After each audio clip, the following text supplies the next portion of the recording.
Hallelujah. Hallelujah.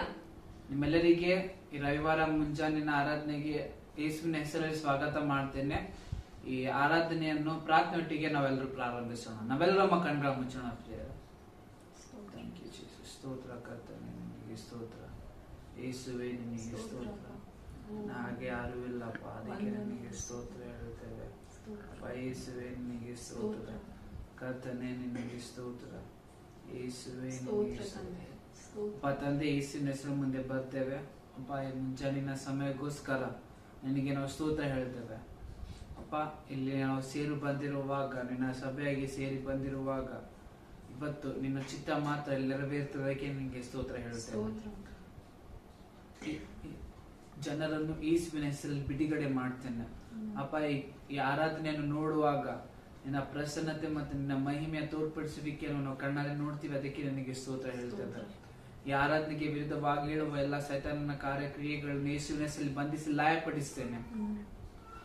ನಿನ್ನ ಚಿತ್ತ ಮಾತ್ರ ಈ ಆರಾಧನೆಯಲ್ಲಿ ನೆರವೇರ್ತದೆ ತಂದೆ, ಅದಕ್ಕೆ ನಿನಗೆ ಸ್ತೋತ್ರ. ಪವಿತ್ರ ಆತ್ಮನನ್ನು ನಮಗೆ ಕೊಟ್ಟಿದೆ. ನಮ್ಮನ್ನು ಸ್ತುತಿ ಆರಾಧನೆಯಲ್ಲಿ, ವಾಕ್ಯದ ಸಮಯದಲ್ಲಿ, ಕಾಣಿಕೆಯ ಸಮಯದ ಎಲ್ಲದರಲ್ಲಿ ನಡೆಸ್ತಾನೆ. ಅದಕ್ಕೆ ನಿನಗೆ ಸ್ತೋತ್ರ. ಎಲ್ಲ ಘನ ಮಾನ ಮಹಿಮೆ ನಿನಗೆ ಒಂದು ಸಲ್ಲಿಸುತ್ತಾ ಯೇಸುವಿನ ಹೆಸರಲ್ಲಿ ನಾವು ಪ್ರಾರ್ಥನೆ ಮಾಡ್ತೇವೆ. ಆಮೆನ್. ಹಾಲೆಲೂಯಾ. ಈಗ ನಾವು ಕೆಲವು ಹಾಡುಗಳನ್ನು ಹಾಡುತ್ತಾ, ಚಪ್ಪಾಳೆ ತಟ್ಟುತ್ತಾ ನಮ್ಮ ಕರ್ತನಿಗೆ ನಾವೆಲ್ಲರೂ ಸ್ತೋತ್ರ ಮಾಡೋಣ ಪ್ರಿಯರ. ಮೊದಲನೇದಾಗಿ, ಕರ್ತನು ನೇಮಿಸಿದ ಜಯದ ದಿನವಿದು, ಇಂದು ಆನಂದಿಸುವ, ಹರ್ಷಿಸುವ, ಹಲ್ಲೆಲೂಯಾ ಎಂಬುದಾಗಿ ಹಾಡುವೆಂಬ ಹಾಡನ್ನು ಹಾಡುತ್ತಾ ನಮ್ಮ ದೇವರಿಗೆ ನಾವು ಸ್ತೋತ್ರ ಮಾಡೋಣ ಪ್ರಿಯರೇ.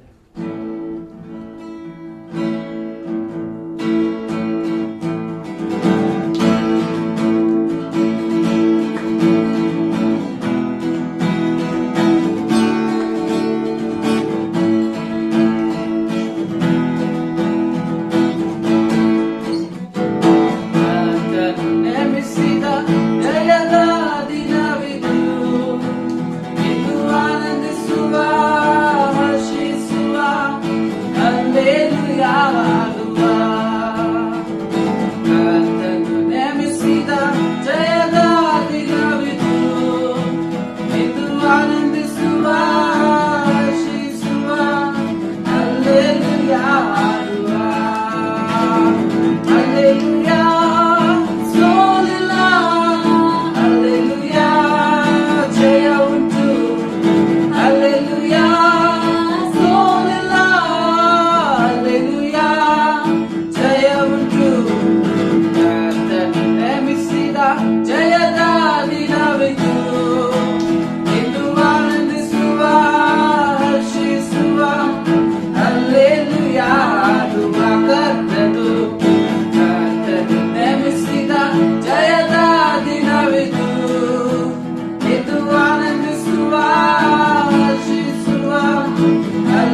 ಮೊಳಗಲಿ ಓ ನೀತಿವಂತರ ಗುಡಾರದಲ್ಲಿ ಜಯಘೋಷ ಮೊಳಗಲಿ ಸೋಲುವಿಲ್ಲ ನನಗೆ ಜಯದ ಹೆಜ್ಜೆ ಇರುವೆ ಸೋಲುವಿಲ್ಲ ನನಗೆ ಜಯದ ಹೆಜ್ಜೆ ಇರುವೆ ಕರ್ತನು ನೆಲೆಸಿದ ಜಯದ ದಿನವಿದು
ದೂತ ನನ್ನನ್ನು ಅಗಲಿಸಲು, ಜೀವ ಮರಣವು ಶಾಂತ ದೂತ ನನ್ನನ್ನು ಅಗಲಿಸಲು, ಯೇಸುವಿನ ನಾನು ನಡೆ ತಿರುಗಿ ನೋಡಲಾರೆ, ತಿರುಗಿ ನೋಡಲಾರೆ, ಯೇಸುವಿನ ಹಿಂದೆ ನಾನು ನಡೆ ತಿರುಗಿ ನೋಡಲಾರೆ, ತಿರುಗಿ ನೋಡಲಾರೆ. ಲೋಕದ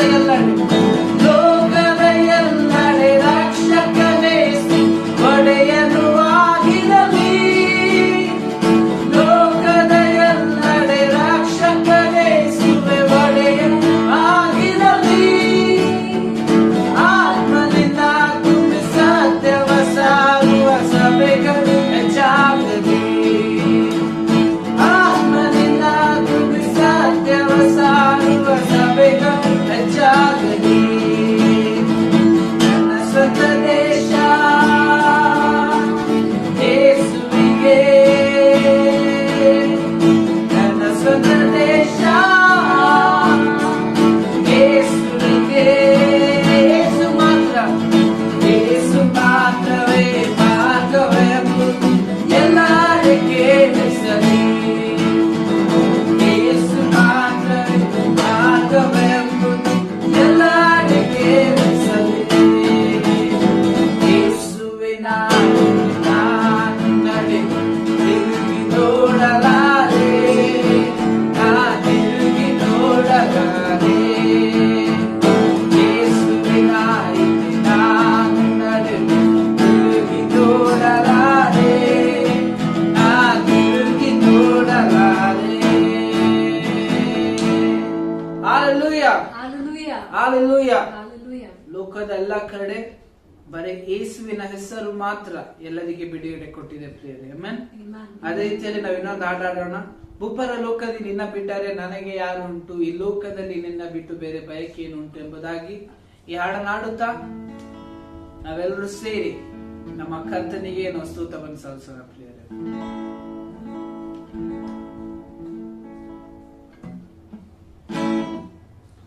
ಭೂಪರ ಲೋಕದಲ್ಲಿ ನಿನ್ನ ಬಿಟ್ಟರೆ ನನಗೆ ಯಾರುಂಟು, ಈ ಲೋಕದಲ್ಲಿ ನಿನ್ನ ಬಿಟ್ಟು ಬೇರೆ ಬಯಕೆ ಏನುಂಟು, ಭೂಪರ ಲೋಕದಲ್ಲಿ ನಿನ್ನ ಬಿಟ್ಟರೆ ನನಗೆ ಯಾರುಂಟು, ಈ ಲೋಕದಲ್ಲಿ ನಿನ್ನ ಬಿಟ್ಟು ಬೇರೆ ಭೂಪರ ಲೋಕದಲ್ಲಿ ನಿನ್ನ ಬಿಟ್ಟರೆ ನನಗೆ ಯಾರುಂಟು, ಈ ಲೋಕದಲ್ಲಿ ನಿನ್ನ ಬಿಟ್ಟು ಬೇರೆ ಬಯಕೆ ಏನುಂಟು, ಭೂಪರ ಲೋಕದಲ್ಲಿ ನಿನ್ನ ಬಿಟ್ಟರೆ ನನಗೆ ಯಾರುಂಟು, ಈ ಲೋಕದಲ್ಲಿ ನಿನ್ನ ಬಿಟ್ಟು ಬೇರೆ ಬಯಕೆ ಏನುಂಟು, ಇದೇ ನನ್ನ ಆಸೆಯ ನಿನ್ನನ್ನೇ ಕಾದುಕೊಂಡೆ, ಇದೇ ನನ್ನ ಆಸೆಯ ನಿನ್ನನ್ನೇ ಕಾದುಕೊಂಡೆ, ಪರಲೋಕದಲ್ಲಿ ನಿನ್ನ ಬಿಟ್ಟರೆ ನನಗೆ ಯಾರುಂಟು, ಈ ಲೋಕದಲ್ಲಿ ನಿನ್ನ ಬಿಟ್ಟು ಬೇರೆ ಬಯಕೆ ಏನುಂಟು, ಪರಲೋಕದಲ್ಲಿ ನಿನ್ನ ಬಿಟ್ಟರೆ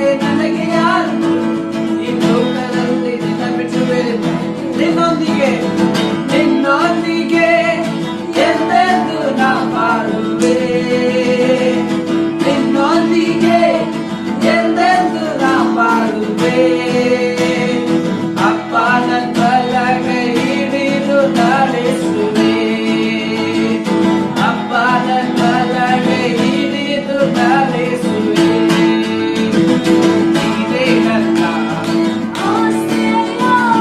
ನಿನ್ನನ್ನೇ ನಾ ಕಾದುಕೊಂಡೆ, ನೀನೇ ನನ್ನ ಆಸೆಯ ನಿನ್ನನ್ನೇ ನಾ ಕಾದುಕೊಂಡೆ, ಭೂಪರ ಲೋಕದಲ್ಲಿ ನಿನ್ನ ಬಿಟ್ಟರೆ ನನಗೆ ಯಾರುಂಟು, ಈ ಲೋಕದಲ್ಲಿ ನಿನ್ನ ಬಿಟ್ಟು ಬೇರೆ ಬಯಕೆ ಏನುಂಟು, ಭೂಪರ ಲೋಕದಲ್ಲಿ ನಿನ್ನ ಬಿಟ್ಟರೆ ನನಗೆ ಯಾರುಂಟು, ಈ ಲೋಕದಲ್ಲಿ ನಿನ್ನ ಬಿಟ್ಟು ಬೇರೆ ಬಯಕೆ ಏನುಂಟು, ನಿಶ್ಚಿತದಂತೆ ನನ್ನನ್ನು ನಡೆಸುವೆ, ನಿಶ್ಚಿತದಂತೆ ನನ್ನನ್ನು ನಡೆಸುವೆ,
ನಿಂದೆ ನನ್ನ ಆಸೆಯ ನಿನ್ನಲ್ಲಿಲ್ಲ ಆಗುವಂತೆ ಪರಲೋಕದಲ್ಲಿ ನಿನ್ನ ಬಿಟ್ಟರೆ ನನಗೆ ಯಾರು ಈ ಲೋಕದಲ್ಲಿ ನಿನ್ನ ಬಿಟ್ಟು ಬೇರೆ ಬಯಕೆ ಪರಲೋಕದಲ್ಲಿ ನಿನ್ನ ಬಿಟ್ಟರೆ ನನಗೆ ಯಾರು ಈ ಲೋಕದಲ್ಲಿ ನಿನ್ನ ಬಿಟ್ಟು ಬೇರೆ ಬಯಕೆ Hallelujah. Hallelujah. Hallelujah. Hallelujah. ಅದೇ ರೀತಿಯಲ್ಲಿ ನಾವೆಲ್ಲರೂ ನಮ್ಮ ಕಣ್ಗಳ ಮುಚ್ಚೋಣ.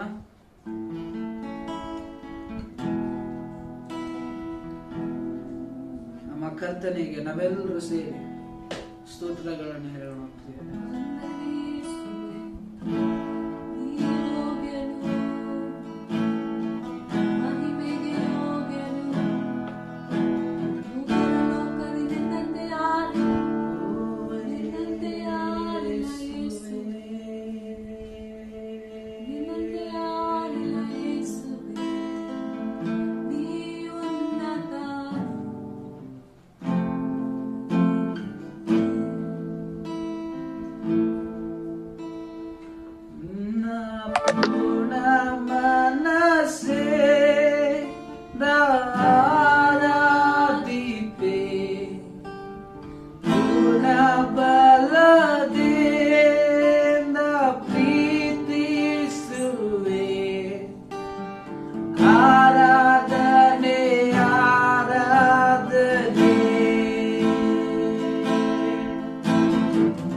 ಪವಿತ್ರಾತ್ಮರಿಗೆ ನಾ ಮಾಡುವೆ ಆರಾಧನೆ. ನಾನು ತಂದೆ ಮಗನಿಗೆ ಪವಿತ್ರಾತ್ಮರಿಗೆ ನಾ ಮಾಡುವೆ ಆರಾಧನೆ. ಎಲ್ಲರೂ ಸೇರಿ ಆರಾಧನೆ.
ಅದನ್ನು ಬಿಟ್ಟರೆ ಬೇರೆ ನಿಲ್ಲಪ್ಪ.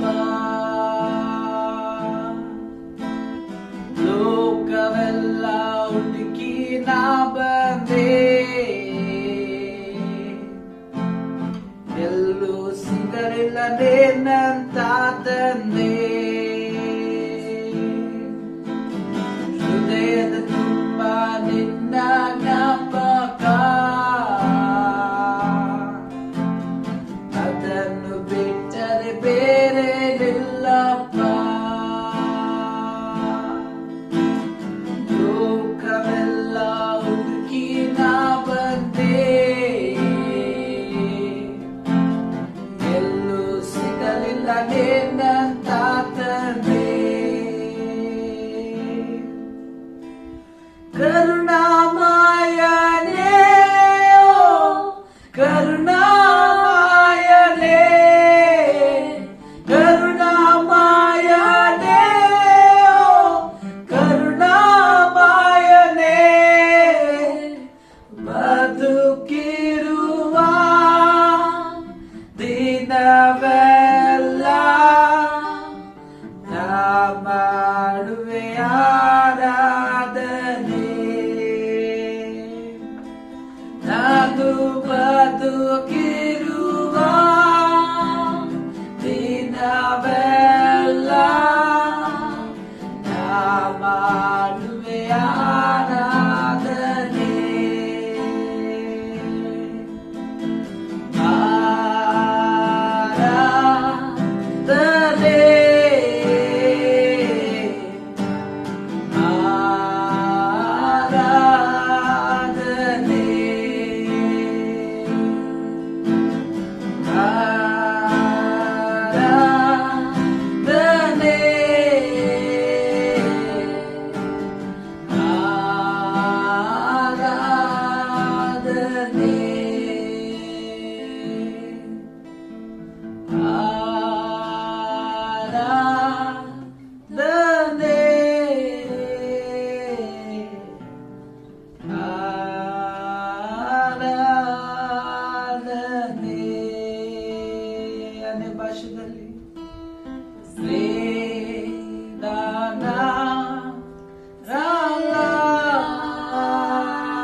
ನಾವೆಲ್ಲಿದ್ದರು ಗಟ್ಟಿಯಾಗಿ ನಾವು ಅನ್ಯ ಭಾಷೆಯಲ್ಲಿ ಪ್ರಾರ್ಥನೆ ಮಾಡೋಣ. ಓರಿ ಭಲಾಂಧರ ರೇಖಾಲಾಂಧರೆ ಲಖರ ಬಾಬಾ ಬಾಬಾ ರೇಖಾಲಾಂಧರ ಕಲ ಕರ ಕಲ ಕರ ಕಲ ಕರ ರೇ ಬಲ ಕೊರೋ ಸೊಲೊಂದು ಲೊಂದು ರೊಂದು ಲೊಂದು ರೊಂದು ಲೊಂದು ರೊಂದು ಲೊ ರೇಖಾಲಾಂಧರ ಮಲಾಂಧರ ಮಲಾಂಧರ ರೇ ಬಶೋ ಕೊರೋ ಕೊಸು ಕುಲ್ಲೊಂದು ರಂದಲ ಕರ ರೇಖಾಲಾಂಧಲ ಕರ ಕಲ ಬಾಬಾ ಬಾಬಾ ರೇಖಾಲಾಂಧರೆ ಲರಾಂಧಲ ಮಸಾಂಧರೆ ಬಾಬಾ ರೇಖಾ ಶಾಂಧಲ ಕರು ದೊಲೋ ಸೊಲೊ ಕೊರೋ ಓರಿ ಭಲ ಸಫಲ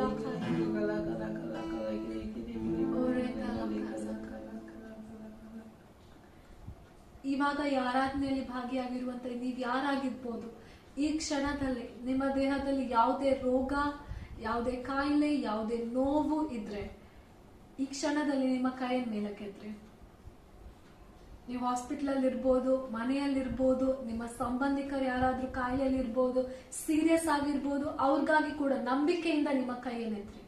ನಮ್ಮ ನಂಬಿಕೆ ನಾವು ಕರ್ತನ ಮೇಲೆ ಹಾಕೋಣ. ಈ ಕ್ಷಣದಲ್ಲಿ ಡಾಕ್ಟರ್ ರಿಪೋರ್ಟ್ ಬಂದಿರ್ಬೋದು, ಆದ್ರೂ ಆ ಡಾಕ್ಟರ್ ರಿಪೋರ್ಟ್ ಅದು ನಾರ್ಮಲ್ ಆಗಿ ನೆಕ್ಸ್ಟ್ ಟೈಮ್ ಬರ್ತದೆ. ದೇವರ ನಾಮಕ್ಕಾಗಿ ಸ್ತೋತ್ರ ಮಾಡುತ್ತಾ ನಾವು ಈ ಪ್ರಾರ್ಥನೆಯನ್ನು ಹೇಳೋಣ. ನೀವ್ ಯಾರಾಗಿದ್ದೀರೋ, ಎಲ್ಲಿದ್ದೀರೋ, ನಿಮ್ಮ ಕೈಯ ಮೇಲಕ್ಕೆತ್ರಿ. ಓ ವಂದನೆ ಅಪ್ಪ, ಓ ನಿನಗೆ ಸ್ತೋತ್ರ ಅಪ್ಪ, ನಿನಗೆ ಸ್ತೋತ್ರ ಅಪ್ಪ ತಂದೆ. ಯೇಸುವಿನ ನಾಮದಲ್ಲಿ ನಾವೆಲ್ಲ ಕುಟುಂಬದ ಸಭೆಯವರಾಗಿ, ಕುಟುಂಬವಾಗಿ ಇವತ್ತು ನಿಮ್ ಮುಂದೆ ಬರ್ತೇವೆ ತಂದೆ. ಅಪ್ಪ ನಾವು ಪ್ರಾರ್ಥಿಸ್ತೇವೆ ಅಪ್ಪ, ಯಾರ್ಯಾರು ಕೈಯನ್ನೆತ್ತಿದ್ದಾರೆ, ನಂಬಿಕೆಯಿಂದ ಸ್ವಸ್ಥತೆಗಾಗಿ ಕೈಯನ್ನೆತ್ತಿದ್ದಾರೆ, ಅವರ ಭರವಸೆ ನಿನ್ನ ಮೇಲೆ ಹಾಕಿದ್ದಾರೋ ಈ ಸಮಯದಲ್ಲಿ ಅವ್ರಿಗಾಗಿ ಪ್ರಾರ್ಥಿಸ್ತೇವೆ. ಓ ನಿನ್ನ ಸ್ವಸ್ಥತೆ ಶಕ್ತಿಯು ಅವರ ತಲೆಯಿಂದ ಕಾಲಿನವರೆಗೆ ಈ ಕ್ಷಣದಲ್ಲಿ ಹರಿತಾ ಇದೆ. ಸ್ತೋತ್ರ ಅಪ್ಪ, ಓ ನಿನಗೆ ಸ್ತೋತ್ರ. ನಾವು ಘೋಷಿಸ್ತೇವೆ, ಪ್ರತಿಯೊಬ್ಬರ ದೇಹದಲ್ಲಿ ಸ್ವಸ್ಥತೆ ಯೇಸುವಿನ ನಾಮದಲ್ಲಿ ಬಿಡುಗಡೆ ಮಾಡ್ತೇವೆ. ಈ ಸಮಯದಲ್ಲಿ ಯೇಸುವಿನ ಬಾಸುಂಡೆಗಳಿಂದ ಅವರು ಆಗಲೇ ಗುಣವಾಗಿದ್ದಾರೆ. ಸ್ತೋತ್ರ. ಅವ್ರ ಕಣ್ಣಾರೆ ಕಾಣುವಂತದ್ದು ಸತ್ಯ ಅಲ್ಲ, ನಿನ್ನ ವಾಕ್ಯದಲ್ಲಿ ಬರೆದಿರುವಂತದ್ದು ಸತ್ಯವಾಗಿದೆ. ಸ್ತೋತ್ರಪ್ಪ, ಸ್ತೋತ್ರಪ್ಪ, ಸ್ತೋತ್ರ. ನೀನು ನಮ್ಮೆಲ್ಲರ ಊಟ ಮತ್ತು ನೀರನ್ನು ಆಶೀರ್ವದಿಸಿದೆ, ಎಲ್ಲ ರೋಗವನ್ನು ನಮ್ಮಿಂದ ದೂರ ಹಾಕಿದೆ, ಅದಕ್ಕಾಗಿ ಸ್ತೋತ್ರ. ನಾವು ಸುರಕ್ಷಿತವಾಗಿದ್ದೇವೆ, ಅದಕ್ಕಾಗಿ ಸ್ತೋತ್ರ. ಯಾರ್ಯಾರು ತಮ್ಮ ಸಂಬಂಧಿಕರಿಗಾಗಿ ಕೈ ಎತ್ತಿದ್ದಾರೋ ತಂದೆ ಅಪ್ಪ, ನಾವು ಈ ಕ್ಷಣದಲ್ಲಿ ಪ್ರಾರ್ಥಿಸ್ತೇವೆ. ಅಸಾಧ್ಯವಾದಂತ ಸ್ಥಿತಿ ಇದ್ದರೂ ಕೂಡ, ಅಸಾಧ್ಯವಾದಂತ ಪರಿಸ್ಥಿತಿ ಇದ್ದರೂ ಕೂಡ, ಅದರಿಂದ ಹೊರಗೆ ಬರಕ್ ಆಗಲ್ಲ ಅಂತ ಅವ್ರಿಗೆ ಕಣ್ಣಿಂದ ಕಾಣಿಸ್ತಾ ಇದ್ರೂ ಕೂಡ ಅಸಾಧ್ಯವನ್ನು ಸಾಧ್ಯವನ್ನಾಗಿ ಮಾಡುವಂತ ತಂದೆ ನೀನಾಗಿದೆಯಪ್ಪ. ಅಪ್ಪ ನಾವು ಪ್ರಾರ್ಥಿಸ್ತೇವೆ, ಈ ಸಮಯದಲ್ಲಿ ಅವರ ಸ್ಥಿತಿಗಳಲ್ಲಿ ಸ್ವಸ್ಥತೆಯನ್ನು ಯೇಸುವಿನ ನಾಮದಲ್ಲಿ ಬಿಡುಗಡೆ ಮಾಡ್ತೇವೆ. ಈ ಸಮಯದಲ್ಲಿ ಯೇಸುವಿನ ನಾಮವು ಎಲ್ಲಾ ನಾಮಗಳಿಗಿಂತ ಉನ್ನತವಾಗಿದೆ. ಸ್ತೋತ್ರ. ಆ ನಾಮವನ್ನು ಉಪಯೋಗಿಸುವಂತ ಅಧಿಕಾರ ನಮ್ಗೆ ಕೊಟ್ಟಿದೆ, ಅದಕ್ಕಾಗಿ ಸ್ತೋತ್ರ. ಸ್ತೋತ್ರ ಅಪ್ಪ. ಯೇಸುವಿನ ನಾಮಕ್ಕೆ ಪ್ರತಿಯೊಂದು ನಾಮವು ಅಡ್ಡ ಬಿದ್ದಿದೆ, ಅದಕ್ಕಾಗಿ ಸ್ತೋತ್ರ. ಯಾವುದೇ ಕಾಯಿಲೆ ಆಗಲಿ, ಯಾವುದೇ ರೋಗವಾಗಲಿ, ಅದು ಯೇಸುವಿನ ನಾಮಕ್ಕೆ ಅಡ್ಡ ಬಿದ್ದಿದೆ. ಸ್ತೋತ್ರ. ಸ್ತೋತ್ರ ಅಪ್ಪ. ಅವರು ಗುಣವಾಗಿದ್ದಾರೆ. ಸ್ತೋತ್ರ. ಅವ್ರಿಗೆ ಸ್ವಸ್ಥೆ ಆಗಿದೆ. ಸ್ತೋತ್ರ. ವಂದನೆ ಅಪ್ಪ. ಎಲ್ಲಾ ರಿಪೋರ್ಟ್ಗಳು ನಾರ್ಮಲ್ ಆಗಿ ಬಂದಿದೆ. ಸ್ತೋತ್ರ. ಸ್ತೋತ್ರ. ಅನೇಕ ಸಾಕ್ಷಿಗಳನ್ನು ನಾವು ಕೇಳ್ತೇವೆ, ಅದಕ್ಕಾಗಿ ಸ್ತೋತ್ರ. ಎಲ್ಲಾ ಘನ ಮಾನ ಮಹಿಮೆ ನಿನ್ನ ನಾಮಕ್ಕೆ ಮಾತ್ರ ಸಲ್ಲಿಸುತ್ತಾ ಯೇಸುವಿನ ನಾಮದಲ್ಲಿ ಈ ಪ್ರಾರ್ಥನೆಯನ್ನು ಬೇಡಿ ಹೊಂದಿದ್ದೇವೆ ತಂದೆ.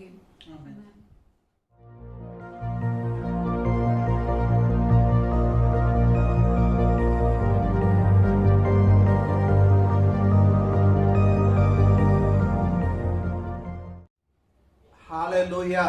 Hallelujah.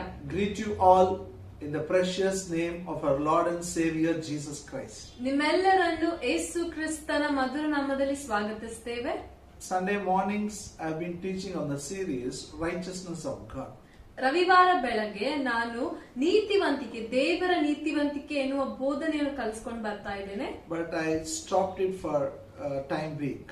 ಕೆಲವು ವಾರಗಳಿಗಾಗಿ ನಾನು ಆ ಬೋಧನೆ ನಿಲ್ಲಿಸುವವನಾಗಿದ್ದೇನೆ. The Spirit of the Lord led me to preach about long life is God's will for you. ದೇವರ ಆತ್ಮನನ್ನು ನಡೆಸಿರುವ ಪ್ರಕಾರ ದೇವರ ಚಿತ್ತವು ದೀರ್ಘಾಯುಷ್ಯ ದೇವರ ಚಿತ್ತವಾಗಿದೆ ಎಂದು ಕಲಿಸುವುದನ್ನು ನಡೆಸಿಕೊಂಡು ಹೋಗಿದ್ದೇನೆ. Another 2-3 weeks I'll be teaching on this subject. ಬರುವಂತ 2-3 ವಾರಗಳವರೆಗೆ ಈ ಒಂದು ವಿಷಯದ ಮೇಲೆ ನಾನು ಕಲಿಸ್ಕೊಂಡು ಹೋಗ್ತೇನೆ.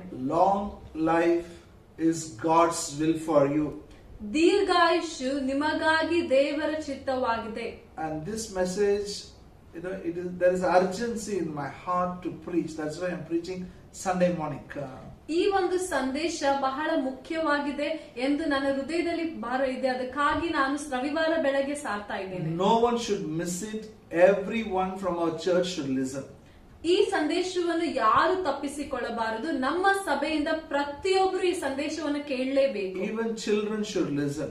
ಮಕ್ಕಳು ಕೂಡ ಕೇಳಬೇಕು. And make it viral. Share with your friends. Share with your relatives. Make sure they learn God's word about long life is God's will. ಮತ್ತು ಈ ಸಂದೇಶವನ್ನು ಎಲ್ಲಾ ಕಡೆ ನೀವು ಹೋಗಿ ಕೊಡ್ರಿ ಮತ್ತು ಎಲ್ಲರಿಗೆ ಶೇರ್ ಮಾಡಿ. ನಿಮ್ಮ ಸ್ನೇಹಿತರಾಗಿರ್ಲಿ, ನಿಮ್ಮ ಸಂಬಂಧಿಕರಾಗಿರ್ಲಿ, ಎಲ್ಲರಿಗೆ ಗೊತ್ತಾಗ್ಲಿ ದೀರ್ಘಾಯುಷ್ಯ ದೇವರ ಚಿತ್ತವಾಗಿದೆ. I give you assurance. ನಾನು ನಿಮ್ಗೆ ಒಂದು ಖಚಿತತೆ ಕೊಡ್ತೇನೆ. If you listen to the God's word, what I'm teaching.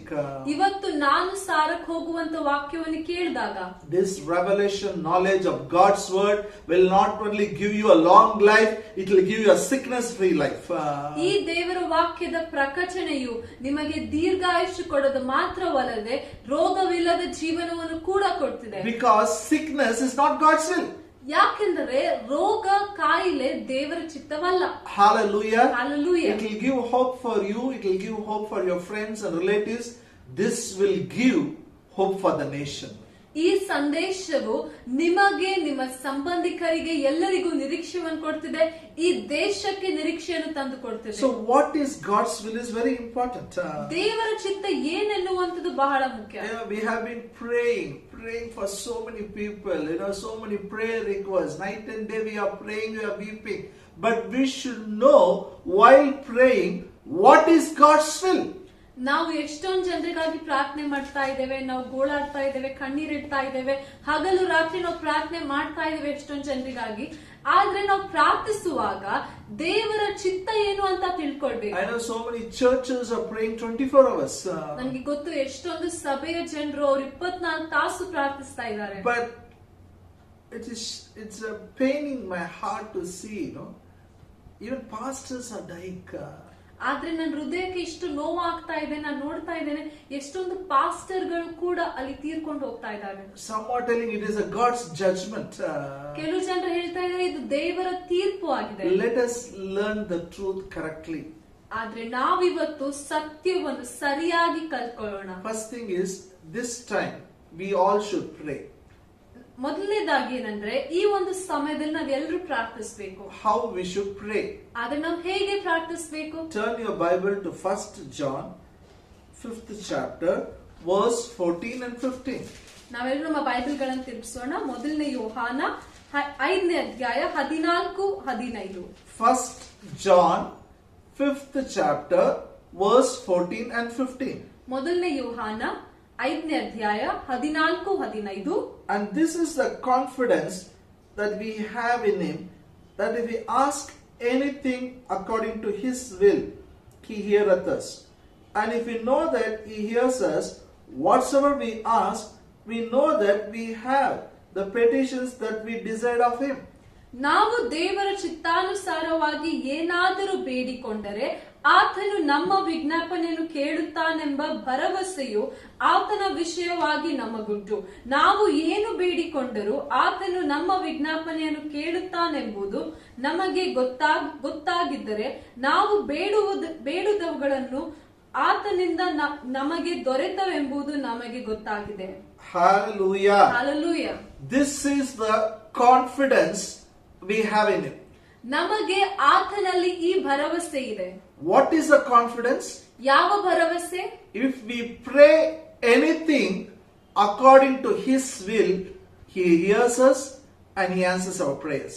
ನಾವು ಆತನ ಚಿತ್ತಾನುಸಾರವಾಗಿ ಏನಾದರೂ ಬೇಡಿಕೊಂಡರೆ ಆತನು ಕೇಳುತ್ತಾನೆ, ಆತನು ಉತ್ತರಿಸ್ತಾನೆ. Hallelujah. Hallelujah. Maybe you are praying for somebody affected by infection. ನೀವು ಯಾರಿಗಾದ್ರೂ ಪ್ರಾರ್ಥನೆ ಮಾಡ್ತಾ ಇರ್ಬೋದು, ಯಾರಿಗೂ ಈ ಸೋಂಕು ಹತ್ತಿರುವಂತ ವ್ಯಕ್ತಿಗಾಗಿ ಪ್ರಾರ್ಥನೆ ಮಾಡ್ತಾ ಇರ್ಬೋದು. What is God's will? ಆ ವ್ಯಕ್ತಿಗಾಗಿ ದೇವರ ಚಿತ್ತ ಏನು? That is very important. ಈ ಮಾತು ಬಹಳ ಮುಖ್ಯ. Hallelujah. Hallelujah. God's will is long life. ದೇವರ ಚಿತ್ತ ದೀರ್ಘಾಯುಷಾಗಿದೆ. Hallelujah. Hallelujah. Bible teaches about long life in many scriptures. Bible ಎಷ್ಟೊಂದು ವಾಕ್ಯಗಳಲ್ಲಿ ದೀರ್ಘಾಯುಷಿನ ಬಗ್ಗೆ ಮಾತಾಡ್ತದೆ. We are going to study, we are going to explore the truth from the God's word. ನಾವು ದೇವರ ವಾಕ್ಯವನ್ನು ಕಲಿತುಕೊಂಡು ಅಭ್ಯಾಸ ಮಾಡಿ ಸತ್ಯಗಳನ್ನ ಹುಡುಕುವವರಾಗಿದ್ದೇವೆ. Because God's word reveals God's will for us. ಯಾಕೆಂದ್ರೆ ದೇವರ ವಾಕ್ಯವೇ ನಮಗೆ ದೇವರ ಚಿತ್ತವನ್ನು ಪ್ರಕಟಿಸ್ತದೆ. Tell after me. ನನ್ನಿಂದ ಹೇಳ್ರಿ. You can take your Bible in your house, hold this Bible and tell, God's word reveals God's will for me. ನೀವೆಲ್ಲಿದ್ದೀರೋ ನಿಮ್ಮ Bible ಅನ್ನು ಕೈಯಲ್ಲಿ ಇಟ್ಕೊಂಡು ಹೇಳ್ರಿ, ದೇವರ ವಾಕ್ಯವು ನನಗೆ ದೇವರ ಚಿತ್ತವನ್ನು ಪ್ರಕಟಿಸುತ್ತದೆ. Hallelujah. Hallelujah. This is the confidence we have in him. If we ask anything according to God's will, he hears us. ನಮಗೆ ಆತನಲ್ಲಿ ಇಂಥ ಭರವಸೆ ಇದೆ, ನಾವು ಆತನ ಚಿತ್ತಾನುಸಾರವಾಗಿ ಏನಾದ್ರೂ ಬೇಡಿಕೊಂಡ್ರೆ ಆತನು ಕೇಳ್ತಾನೆ. Or I'll put it like this. ನಾನು ಈ ರೀತಿಯಾಗಿ ಹೇಳ್ತೇನೆ. If we ask anything according to his word, he hears us. ನಾವು ಆತನ ವಾಕ್ಯದ ಪ್ರಕಾರ ಏನಾದರೂ ಬೇಡಿಕೊಂಡರೆ ಆತನು ಕೇಳುತ್ತಾನೆ. Prayer, you should use the word of God. ಪ್ರಾರ್ಥನೆ ಮಾಡುವಾಗ ಪ್ರಾರ್ಥನೆಗಳಲ್ಲಿ ನಾವು ದೇವರ ವಾಕ್ಯವನ್ನು ಉಪಯೋಗಿಸಬೇಕು. Prayer is not just crying. Prayer is not just blabbering. Prayer, we have to use the word of God. ಪ್ರಾರ್ಥನೆ ಅಂದ್ರೆ ಸುಮ್ನೆ ಅಲ್ಲಿ ಅಳುವಂತದ್ದು, ಅಲ್ಲಿ ಕಣ್ಣೀರಿಡುವಂತದ್ದು, ಮನಸ್ಸಿಗೆ ಬಂದಂತ ಮಾತುಗಳನ್ನು ಆಡುವಂತದ್ದಲ್ಲ. ಪ್ರಾರ್ಥನೆಯಲ್ಲಿ ದೇವರ ವಾಕ್ಯವನ್ನು ಉಪಯೋಗಿಸಬೇಕು. When you pray according to the word of God, he hears you, he answers you. ನೀವು ದೇವರ ವಾಕ್ಯಕ್ಕೆ ಅನುಸಾರವಾಗಿ ಪ್ರಾರ್ಥನೆ ಮಾಡಿದಾಗ ಆತ ನಿಮ್ಮ ಪ್ರಾರ್ಥನೆ ಕೇಳ್ತಾನೆ, ಪ್ರಾರ್ಥನೆಗೆ ಉತ್ತರ ಕೊಡ್ತಾನೆ. I thank God for all the people who pray. ಯಾರ್ಯಾರು ಪ್ರಾರ್ಥನೆ ಮಾಡ್ತಾ ಇದ್ದಾರೋ ಅವರಿಗಾಗಿ ದೇವರಿಗೆ ಸ್ತೋತ್ರ But I want ಹೇಳ್ತೇನೆ. to tell you, ಆದ್ರೆ ನಿಮಗೊಂದು ಮಾತು ಹೇಳ್ತೇನೆ, you can pray. ನೀವು ಪ್ರಾರ್ಥಿಸಬಹುದು. You can pray for your life. ನಿಮ್ಮ ಜೀವನಕ್ಕಾಗಿ ನೀವು ಕೂಡ You can ಪ್ರಾರ್ಥಿಸಬಹುದು. pray for your family. ನಿಮ್ಮ ಕುಟುಂಬಕ್ಕಾಗಿ ಕೂಡ ಪ್ರಾರ್ಥಿಸಬಹುದು. When you pray according to God's word, God will hear your prayer, answer your prayer. ನೀವು ದೇವರ ವಾಕ್ಯದ ಅನುಸಾರವಾಗಿ ಪ್ರಾರ್ಥನೆ ಮಾಡಿದಾಗ ದೇವರು ಕೇಳ್ತಾನೆ, ಉತ್ತರಿಸ್ತಾನೆ. Now let's talk about long life. ಈಗ ನಾವು ದೀರ್ಘಾಯುಷಿನ ಬಗ್ಗೆ ನೋಡೋಣ. Hallelujah. Hallelujah. Turn your Bible to book of Psalm, 91st chapter, verse 16. ನಿಮ್ಮ ಬೈಬಲ್ಗಳನ್ನು ತಿರುಗಿಸ್ರಿ. ಕೀರ್ತನೆಗಳು 91ನೇ ಅಧ್ಯಾಯ 16ನೇ ವಾಕ್ಯ. With long life will I satisfy him. ದೀರ್ಘ ಆಯುಷ್ಯವನ್ನು ಅನುಗ್ರಹಿಸಿ ಅವನನ್ನು ತೃಪ್ತಿಪಡಿಸುವೆನು. Hallelujah. Say in English. My Father will satisfy me with long life. ನನ್ನಿಂದ ಹೇಳ್ರಿ, ನನ್ನ ತಂದೆಯು ದೀರ್ಘಾಯುಷ್ಯನಿಂದ ನನ್ನನ್ನು ತೃಪ್ತಿಪಡಿಸುವನು. When God satisfies you with long life, you are not going to run from one hospital to another hospital. ಯಾವಾಗ ದೇವರು ನಿಮ್ಮನ್ನು ದೀರ್ಘಾಯುಷ್ಯನಿಂದ ತೃಪ್ತಿಪಡಿಸುತ್ತಾನೋ, ನೀವು ಒಂದು ಆಸ್ಪತ್ರೆಯಿಂದ ಇನ್ನೊಂದು ಆಸ್ಪತ್ರೆ ಓಡಿ ಹೋಗುವುದು ಬೇಕಾಗಿಲ್ಲ. When my Father satisfies you with long life, you will enjoy the life what He has given. Enjoy every day the blessings of God. ನಮ್ಮ ತಂದೆ ದೀರ್ಘಾಯುಷ್ಯನಿಂದ ನಿಮ್ಮನ್ನು ತೃಪ್ತಿಪಡಿಸಿದಾಗ ನೀವು ಪ್ರತಿಯೊಂದು ದಿನವೂ ಆತನ ಆಶೀರ್ವಾದಗಳನ್ನು ಆನಂದಿಸ್ತೀರಾ. So what is God's will for you? ಈಗ ನಿಮಗಾಗಿ ದೇವರ ಚಿತ್ತ ಏನು? What the Bible says God's will. Bible ಏನ್ ಹೇಳ್ತಾ ಇದೆ? ದೇವರ ಚಿತ್ತ ಏನು? My Father will satisfy you with long life. ನನ್ನ ತಂದೆಯು ನಿಮ್ಮನ್ನು ದೀರ್ಘಾಯುಷ್ಯನಿಂದ ತೃಪ್ತಿಪಡಿಸುವನು. How long He is going to satisfy is very important. ಇವಾಗ ಪ್ರಶ್ನೆ ಏನಂದ್ರೆ, ದೀರ್ಘಾಯುಷ್ಯ ಅಂದ್ರೆ ಎಷ್ಟು ವರ್ಷದವರೆಗೆ ಆತನ ತೃಪ್ತಿಪಡಿಸ್ತಾನೆ? You know, the word satisfaction is, you say it's enough. Up to that He will satisfy. ತೃಪ್ತಿಗೊಳ್ಳುವುದು ಅಥವಾ ತೃಪ್ತಿ ಹೊಂದುವುದು ಅಂದ್ರೆ ಅಪ್ಪ ಸಾಕು ಅನ್ನೋ ಆ ಒಂದು ಸ್ಥಿತಿಗೆ ಬರುವುದು. We eat food, sometimes we say little more, little more, little more. We keep on eating till we feel it's enough. Then we say enough. ನಾವು ಊಟ ಮಾಡುವಾಗ ಇನ್ನು ಸ್ವಲ್ಪ ತಗೊಳ್ತೇವೆ, ಇನ್ನು ಸ್ವಲ್ಪ ಅಂತ ಹೇಳ್ತಾನೆ ಇರ್ತೇವೆ. ಆದ್ರೆ ಕೊನೆಗೆ ಒಂದು ಸ್ಥಿತಿಗೆ ಬರ್ತೇವೆ, ಒಂದು ಹಂತಕ್ಕೆ ಬರ್ತೇವೆ, ಸಾಕು ಅಂತ ಹೇಳ್ತೇವೆ. Hallelujah. Hallelujah. Are you with me? ನನ್ನ ಜೊತೆಲಿದ್ದೀರಾ? I like all the food. ನನ್ಗೆ ಎಲ್ಲಾ ಊಟ ಇಷ್ಟ. But especially when I see idli, I get some extra interest. ಆದ್ರೆ ವಿಶೇಷವಾಗಿ ನಾನು ಇಡ್ಲಿ ನೋಡಿದ್ರೆ ಸಾಕು, ಇಷ್ಟೊಂದು ಆಸಕ್ತಿ ಬರ್ತದೆ. One more. Till I get satisfied, I eat. ಇನ್ನೊಂದು ಅಂತ ಹೇಳ್ತಾನೆ ಹೋಗ್ತೇನೆ, ತೃಪ್ತಿ ಆಗುವವರೆಗೆ ತಿಂತಾನೆ ಇರ್ತೇನೆ. Which is not a good practice. ಅದು ಒಳ್ಳೆ ಅಭ್ಯಾಸ ಅಲ್ಲ. But what I'm trying to say is, long life is, you have to decide. That's very important. ಅದು ನಾನು ಏನ್ ಹೇಳಕ್ ಬಯಸ್ತಾ ಇದ್ದೇನೆಂದ್ರೆ, ದೀರ್ಘಾಯುಷ್ಯ ಎನ್ನುವುದನ್ನು ನೀವು ನಿರ್ಧರಿಸಬೇಕು. You have to decide. ನೀವೇ ನಿರ್ಧರಿಸಬೇಕು. God has decided how long you should live. ದೇವ್ರು ನಿರ್ಧರಿಸಿದ್ದಾನೆ ನೀವು ಎಷ್ಟರವರೆಗೆ ಜೀವಿಸಬೇಕು ಅಂತ. And you should decide what God's word says. You should implement it in this world. ಮತ್ತು ನಿಮ್ಮ ನಿರ್ಧಾರ ಏನಿರಬೇಕು ಅಂದ್ರೆ, ಯಾವುದನ್ನು ದೇವ್ರು ನಿರ್ಧರಿಸಿದ್ದಾನೋ, ಯಾವುದು ದೇವ್ರ ವಾಕ್ಯದಲ್ಲಿ ಬರೆಯಲ್ಪಟ್ಟಿದೆಯೋ ಅದು ಈಗ ನನ್ನ ಜೀವನದಲ್ಲಿ ಈ ಲೋಕದಲ್ಲಿ ನಡಿಬೇಕು. Usually people take this Psalm 90th chapter verse 10 as a reference for long life. How long we are going to live. ಕೆಲವು ಜನರು ಈ ಕೀರ್ತನೆ 90ನೇ ಅಧ್ಯಾಯದ 10ನೇ ವಾಕ್ಯವನ್ನು ಎಷ್ಟರ ಕಾಲ ನಾವು ಜೀವಿಸ್ತೇವೆ ಅನ್ನೋದಕ್ಕೆ ವಾಕ್ಯ ತೋರಿಸ್ತಾರೆ. Psalm 90th chapter verse 10. ಕೀರ್ತನೆಗಳು 90 10ನೇ ವಾಕ್ಯ. The days of our years are 70 years and 10, and by the reason of strength unto they be 70 years. It is a strength, labor and sorrow, for it is soon cut off and we fly away. ನಮ್ಮ ಆಯುಷ್ ಕಾಲವು 70 ವರ್ಷ, ಬಲ ಹೆಚ್ಚಿದರೆ 80, ಕಷ್ಟ ಸಂಕಟಗಳೇ ಅದರ ಆಡಂಬರ, ಅದು ಬೇಗನೆ ಗತಿಸಿ ಹೋಗುತ್ತದೆ, ನಾವು ಹಾರಿ ಹೋಗುತ್ತೇವೆ. Simple is the King James version. Okay, simple English, 70 years or 80 years. ನಾವು ನಮ್ಮ ಸಾಮಾನ್ಯವಾದ ಭಾಷೆಯಲ್ಲಿ ಹೇಳ್ಬೇಕಾದ್ರೆ 70 ಇಲ್ಲಾಂದ್ರೆ 80 ವರ್ಷದವರೆಗೆ ಅಷ್ಟೇ. So every Christian claims, Bible says 70 years, 80 years, over now. ಅದಕ್ಕಾಗಿಯೇ ಎಲ್ಲಾ ಕ್ರೈಸ್ತರು ಈ ವಾಕ್ಯವನ್ನು ತಗೊಂಡು ಹೇಳ್ತಾರೆ ಏನಂದ್ರೆ, ಬೈಬಲ್ ತಾನೇ ಹೇಳ್ತದೆ 80 ಇಲ್ಲ 70 ಅಷ್ಟೇ ಸಾಕು. I attended one Thanksgiving service. One man of God died. I went there. ಒಬ್ಬ ದೇವರ ಸೇವಕರು ಅವರು ತೀರ್ಕೊಂಡು ಹೋಗಿರುವ ಕಾರಣ ಅವ್ರಿಗಾಗಿ ಅವರು ಕೃತಜ್ಞತೆಯ ಒಂದು ಕೂಟವನ್ನು ಇಟ್ಟಿದ್ರು. That man lived 94 years. ಆ ವ್ಯಕ್ತಿ ಅವರು 94 ವರ್ಷ ಜೀವಿಸಿದ್ರು. So the preacher says, Bible says only 70 years, 80 years. This man of God lived 94 years, 14 years extra he lived. ಅಲ್ಲಿ ಸಾರುವಂತ ವ್ಯಕ್ತಿ ಹೇಳ್ತಾರೆ, ಬೈಬಲ್ ತಾನೇ ಹೇಳ್ತಿದೆ 70 ಇಲ್ಲ 80, ಆದ್ರೆ ಈ ದೇವರ ಸೇವಕರು ಅವರು 94 ವರ್ಷ ಜೀವಿಸಿದ್ರು, 14 ವರ್ಷ ಜಾಸ್ತಿ ಜೀವಿಸಿದ್ರು. ಬೋನಸ್ ಆಗಿದೆ. My friend, we should learn the God's word. ನಮ್ಮ ಸ್ನೇಹಿತರೆ, ನಾವು ವಾಕ್ಯವನ್ನು ಕಲಿಬೇಕು. This Psalm 90th chapter is written for disobedient, rebellious Israelites. ಈ ಕೀರ್ತನೆ 90ನೇ ಅಧ್ಯಾಯವು ಎದುರು ಬೀಳುವಂತ ಅವಿಧೇಯರಾಗಿದ್ದಂತ ಇಸ್ರಾಯೇಲರಿಗಾಗಿ ಬರೆಯಲ್ಪಟ್ಟಿದೆ. They rejected God's promises. ಈ ಇಸ್ರಾಯೇಲರು ದೇವರ ವಾಗ್ದಾನಗಳನ್ನು ತಿರಸ್ಕರಿಸಿದರು. They don't want to go to the promised land.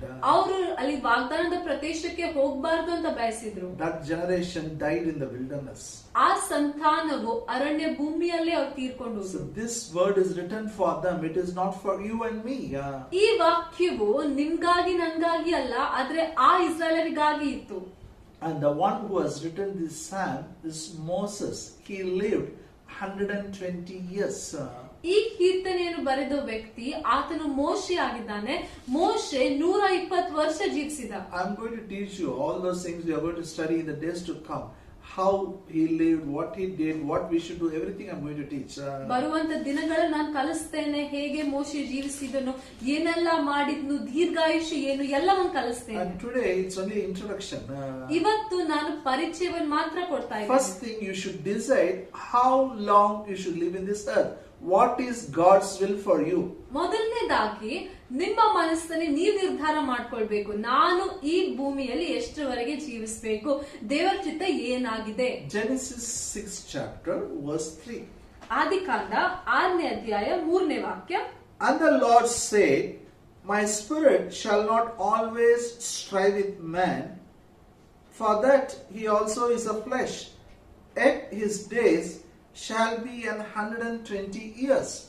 ಆಗ ಯೆಹೋವನು, ನನ್ನ ಆತ್ಮವು ಮನುಷ್ಯರಲ್ಲಿ ಶಾಶ್ವತವಾಗಿ ಇರುವುದಿಲ್ಲ, ಅವರು ಭ್ರಷ್ಟರಾದದರಿಂದ ಮರ್ತ್ಯರೇ, ಅವರ ಆಯುಷ್ಯವು 120 ವರ್ಷವಾಗಿರಲಿ ಅಂದನು. Here the Lord says, man shall live for 120 years. ದೇವರು ಹೇಳ್ತಾ ಇದ್ರು ಇಲ್ಲಿ ನೋಡಿ, ಮನುಷ್ಯನು 120 ವರ್ಷದವರೆಗೆ ಜೀವಿಸುವ. Even if you see the context, he says, My spirit shall not always strive with man. ಅಲ್ಲಿ ವಾಕ್ಯದ ಮೊದಲನೇ ಭಾಗದಲ್ಲಿ ನೋಡಿದಾಗ ಆತನು ಹೇಳ್ತಾನೆ, ನನ್ನ ಆತ್ಮವು ಮನುಷ್ಯರಲ್ಲಿ ಶಾಶ್ವತವಾಗಿ ಇರುವುದಿಲ್ಲ. You know, with anguish, when people were committing sin, when the wickedness was increased, God made this statement. ಆ ಭೂಮಿಯಲ್ಲಿ ಆವಾಗ ಜನರು ಪಾಪ ಮಾಡುವಾಗ, ದುಷ್ಟತನವು ಭೂಮಿಯಲ್ಲಿ ಹೆಚ್ಚಾಗ್ತಾ ಇರುವಾಗ, ಆ ದುಃಖದಿಂದ ದೇವರು ಈ ಹೇಳಿಕೆಯನ್ನು ಮಾಡಿದ. Hallelujah. Hallelujah. Man shall live for 120 years. ಮನುಷ್ಯನು 120 ವರ್ಷಗಳವರೆಗೆ ಜೀವಿಸುವನು. So, minimum 120 years. ಆದ ಕಾರಣ ಕನಿಷ್ಠ ಪಕ್ಷ 120 ವರ್ಷ. Till you get satisfied, you will not die. ನೀವು ತೃಪ್ತರಾಗುವವರೆಗೆ ಸಾಯುವುದಿಲ್ಲ. It should be definitely more than 120 years. ಆದ ಕಾರಣ ಖಂಡಿತವಾಗಿ 120 ವರ್ಷಕ್ಕಿಂತ ಜಾಸ್ತಿನೇ ಇರಬೇಕು. Because you have to accomplish the plan of God and purpose of God. ಯಾಕಂದ್ರೆ ನೀವು ಈ ಭೂಮಿಯಲ್ಲಿ ದೇವರ ಚಿತ್ತ, ದೇವರ ಉದ್ದೇಶವನ್ನು ಪೂರ್ತಿ ಮಾಡಬೇಕು. Why more than 120 years? In the weeks to come I'll teach. 120 ವರ್ಷಕ್ಕಿಂತ ಜಾಸ್ತಿ ಯಾಕೆ ಅಂತ ಹೇಳುವುದಕ್ಕೆ ನಾನು ಬರುವಂತ ವಾರಗಳಲ್ಲಿ ಕಲಿಸ್ತೇನೆ. But at least decide now. I am going to live more than 120 years. ಆದ್ರೆ ಈಗ ನೀವು ನಿರ್ಧಾರ ಮಾಡ್ಕೊಳ್ರಿ, ನಾನು 120 ವರ್ಷಕ್ಕಿಂತ ಜಾಸ್ತಿ ಜೀವಿಸ್ತೇನೆ. If somebody is in hospital, if they say, pray for me, I'm suffering sick, declare. God's word says he will satisfy with long life. This person should live more than 120 years. ಯಾರಾದ್ರೂ hospital ಅಲ್ಲಿ ಇದ್ರೆ ಅವ್ರು ಹೇಳ್ತಾ ಇದ್ದಾರೆ ಕಾಯಿಲೆಯಲ್ಲಿ ಇದ್ದೇನೆ ಅಂತ ಹೇಳ್ತಾ ಇದ್ರೆ, ಆಗಲೇ ಅವರ ಮೇಲೆ ಘೋಷಿಸಿರಿ, ದೇವರ ವಾಕ್ಯ ಹೇಳ್ತಿದೆ ನೀನು ದೀರ್ಘಾಯುಷ್ಯದಿಂದ ಇರುವಿ, ನೀನು 120 ವರ್ಷಕ್ಕಿಂತ ಜಾಸ್ತಿ ಜೀವಿಸುವಿ. You cannot die before this. ನೀನು ಅದಕ್ಕಿಂತ ಮುಂಚೆ ಸಾಯುವುದಿಲ್ಲ. Because this is God's will. ಯಾಕೆಂದ್ರೆ ಇದೇ ದೇವರ ಚಿತ್ತ. You pray, believe and declare, you will live. ನೀನು ನಂಬಿದ್ರೆ, ಘೋಷಿಸಿದ್ರೆ, ಅದಕ್ಕಾಗಿ ಪ್ರಾರ್ಥನೆ ಮಾಡಿದ್ರೆ ನೀನ್ ಜೀವಿಸ್ತಿ. Hallelujah. Hallelujah. It's a big subject. ನೋಡ್ರಿ, ಇದು ಬಹಳ ದೊಡ್ಡದಾಗಿರುವಂತ ವಿಷಯವಾಗಿದೆ. Let's go little by little. ನಾವು ಸ್ವಲ್ಪ ಸ್ವಲ್ಪ ನೋಡ್ಕೊಳ್ಳೋಣ. Now come with me to Exodus 23rd chapter. ಈಗ ನನ್ನೊಟ್ಟಿಗೆ ವಿಮೋಚನೆ ಕಾಂಡ 23ನೇ ಅಧ್ಯಾಯ. What should I do to live more than 120 years? ನಾನು 120 ವರ್ಷಕ್ಕಿಂತ ಜಾಸ್ತಿ ಜೀವಿಸಬೇಕಾದ್ರೆ ನಾನು ಏನ್ ಮಾಡ್ಬೇಕು? What should I do? ನಾನು ಏನ್ ಮಾಡ್ಬೇಕು? That we will do today. See today. ಇವತ್ತು ನಾವು ಅದರ ಬಗ್ಗೆ ನೋಡ್ಕೊಳ್ಳೋಣ. Exodus 23 verse 25-26. ವಿಮೋಚನಾ ಕಾಂಡ 23ನೇ ಅಧ್ಯಾಯ 25-26. And you shall serve the Lord your God. He shall bless thy bread and thy water, and I will take sickness away from the midst of thee. There shall nothing cast their young, not be barren in thy land. The number of thy days I will fulfill. ನಿಮ್ಮ ದೇವರಾದ ಯೆಹೋವನೊಬ್ಬನನ್ನೇ ಆರಾಧಿಸಬೇಕು, ಆಗ ಆತನು ನಿಮ್ಮ ಅನ್ನಪಾನಗಳನ್ನು ಆಶೀರ್ವದಿಸುವನು, ನಿಮ್ಮೊಳಗೆ ಯಾವ ವ್ಯಾಧಿಯು ಉಂಟಾಗದಂತೆ ಮಾಡುವೆನು, ನಿಮ್ಮ ದೇಶದಲ್ಲಿ ಗರ್ಭಸ್ರಾವವಾಗಲಿ ಬಂಜೆತನವಾಗಲಿ ಇರುವುದೇ ಇಲ್ಲ, ನಿಮಗೆ ಸಂಪೂರ್ಣವಾದ ಆಯುಸ್ಸನ್ನು ಕೊಡುವೆನು. Oh, this is a very powerful promise. ಈ ವಾಗ್ದಾನವು ಬಹಳ ಬಲವಾಗಿದೆ. Every man should hear this word. ಪ್ರತಿಯೊಬ್ಬ ವ್ಯಕ್ತಿಯು ಈ ವಾಕ್ಯವನ್ನು ಕೇಳಬೇಕು. Every man should hear this word. ಪ್ರತಿಯೊಬ್ಬ ವ್ಯಕ್ತಿಯು ಈ ವಾಕ್ಯ ಕೇಳಬೇಕು. You know, here the Bible says, "You shall serve the Lord." You know, serve is in King James version. It says, "You shall worship the Lord your God." ಕನ್ನಡದಲ್ಲಿ ಹೇಳ್ತದೆ ಏನಂದ್ರೆ, ನೀವು ನಿಮ್ಮ ದೇವರಾದ ಯೆಹೋವನನ್ನು ಆರಾಧಿಸಬೇಕು. When you worship the Lord your God, He will bless your food and water. ನೀವು ನಿಮ್ಮ ಕರ್ತನಾದ ಯೆಹೋವನನ್ನು ಆರಾಧಿಸಿದಾಗ ಆತನು ನಿಮ್ಮ ಅನ್ನಪಾನಗಳನ್ನು ಆಶೀರ್ವದಿಸುವನು. He will remove the sickness away from you.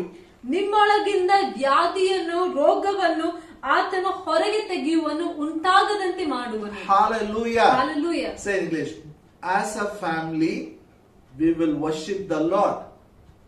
My Father every day blesses our food and water and removes sickness away from our family. ನನ್ನಿಂದ ಹೇಳ್ರಿ ಎಲ್ಲರೂ ಸೇರಿ. ನಾವು ಕುಟುಂಬವಾಗಿ ತಂದೆಯನ್ನು ಆರಾಧಿಸುವೆವು. ತಂದೆಯು ಪ್ರತಿದಿನವೂ ನಮ್ಮ ಊಟವನ್ನು, ನಾವು ಕುಡಿಯುವ ನೀರನ್ನು ಆಶೀರ್ವದಿಸುವನು, ರೋಗವನ್ನು ನಮ್ಮ ಮನೆಯಿಂದ ದೂರ ಹಾಕುವನು. Hallelujah. Hallelujah. No virus can come nearer to your house. ಯಾವ ವೈರಸ್, ಯಾವ ಸೋಂಕು ನಿಮ್ಮ ಮನೆ ಹತ್ರ ಬರಕ್ಕಾಗಲ್ಲ. Even water prone disease will not come. ನೀರಿನಿಂದ ಬರುವಂತ ಕಾಯಿಲೆಗಳು ಕೂಡ ನಿಮ್ಮ ಮನೆಯಲ್ಲಿ ಬರುವುದೇ ಇಲ್ಲ. Food poisoning will not happen. ಅಲ್ಲಿ ಊಟದಿಂದ ಬರುವಂತ ಕಾಯಿಲೆ ಕೂಡ ನಿಮ್ಮ ಮನೆಯಲ್ಲಿ ಬರುವುದಿಲ್ಲ. Because you are worshipping God. ಯಾಕಂದ್ರೆ ನೀವು ದೇವರನ್ನು ಆರಾಧಿಸ್ತಾ ಇದ್ದೀರಾ. That is why I encourage every family in the church, morning when you start, worship the Lord as a family. ಆದ ಕಾರಣವೇ ನಮ್ಮ ಸಭೆಯಲ್ಲಿರುವಂತ ಪ್ರತಿಯೊಂದು ಕುಟುಂಬಕ್ಕೆ ನಾನು ಪ್ರೋತ್ಸಾಹಿಸ್ತೇನೆಂದ್ರೆ, ಪ್ರತಿದಿನ ಬೆಳಗ್ಗೆ ಕುಟುಂಬವಾಗಿ ಕುಂತು ಆರಾಧನೆ ಮಾಡ್ರಿ. They say, "No, I'm very busy, pastor. I can't." ಕೆಲವು ಜನರು ಹೇಳ್ತಾರೆ, ಪಾಸ್ಟ್ರೆ ಆಗಲ್ಲ, ನಾವು ಬಹಳ ಬ್ಯುಸಿ ಆಗಿದ್ದೇವೆ, ಸಮಯನೇ ಇಲ್ಲ. No problem. Get up early morning 4 o'clock and worship. ಪರವಾಗಿಲ್ಲ, ಯಾವಾಗ ಸಮಯ ಸಿಗ್ತದೆ ಬೆಳಗ್ಗೆ 4 ಗಂಟೆಗೆ ಎದ್ದು ಕೂಡ ಪ್ರಾರ್ಥನೆ It ಮಾಡಿ. is better to worship ಆರಾಧನೆ ಮಾಡುವಂತದ್ದು and ಒಳ್ಳೆಯದು possess the blessings of God. ಮತ್ತು ದೇವರ ಆಶೀರ್ವಾದಗಳನ್ನು ಸ್ವಾಧೀನ It was ಮಾಡಿಕೊಳ್ಳುವುದು. not easy for me also. ನಮಗೂ ಅದು ಸುಲಭವಾಗಿಲ್ಲ. I practice it as a family. We worship. ನಾವು ಕುಟುಂಬವಾಗಿ ಆರಾಧನೆ ಮಾಡುವುದನ್ನು ನಾವು ಅಭ್ಯಾಸ I ಮಾಡ್ತೇವೆ. remember there was a time my son used to go morning 7 o'clock to school and college. ನನಗೆ ನೆನಪಿದೆ, ಕೆಲವು ದಿನಗಳಿದ್ವು, ಆವಾಗ ನನ್ನ ಮಗನು ಅವ್ರು 7 ಗಂಟೆಗೆ ಕಾಲೇಜ್ ಹೋಗ್ತಾ ಇದ್ರು. Morning 5 o'clock we'll get up. 5:30 we'll get up and worship. ನಾವು 5:30 ಎದ್ದು ಆರಾಧನೆ ಮಾಡ್ತಾ ಇದ್ವಿ. Worship the Lord. ಕರ್ತನನ್ನು ಆರಾಧಿಸಿ. Daily worship the Lord. ಪ್ರತಿದಿನ ಕರ್ತನನ್ನು Your ಆರಾಧಿಸಿ. food and water is blessed. ನಿಮ್ಮ ಊಟ ನೀರು ಆಶೀರ್ವದಿಸಲ್ಪಟ್ಟಿದೆ. And He removes the sickness away from your house. ಮತ್ತು ನಿಮ್ಮ ಮನೆಗಳಿಂದ ರೋಗವನ್ನು ದೂರ ಹಾಕಿದ್ದಾನೆ. Then it says, no one will be barren in your house. ಮುಂದೆ ಹೇಳ್ತಿದೆ, ನಿಮ್ಮೊಳಗೆ, ನಿಮ್ಮ ಮನೆಯಲ್ಲಿ ಯಾರು ಬಂಜೆಯಾಗಿರುವುದಿಲ್ಲ. When you worship, every woman in your house will bear a child. ನೀವು ಕರ್ತನನ್ನು ಆರಾಧಿಸಿದಾಗ ನಿಮ್ಮ ಮನೆಯಲ್ಲಿರುವಂತ ಪ್ರತಿಯೊಬ್ಬ ಸ್ತ್ರೀಯು ಅವಳು ಮಗುವನ್ನು ಹೊತ್ತುವಳು. Miscarriage will not happen in your house. ಅಲ್ಲಿ ಗರ್ಭಸ್ರಾವವು ನಿಮ್ಮ ಮನೆಗಳಲ್ಲಿ ನಡೆಯುವುದಿಲ್ಲ. When you worship, ನೀವು ಆರಾಧನೆ ಮಾಡಿದಾಗ, this is what God made it so easy for us. ನೋಡ್ರಿ, ದೇವರು ನಮ್ಗಾಗಿ ಎಷ್ಟೋ ಸುಲಭವಾಗಿ ಮಾಡಿಕೊಟ್ಟ. And He says, ಮತ್ತೆ ಮುಂದೆ ಹೇಳ್ತಾನೆ, the number of your days I will fulfill.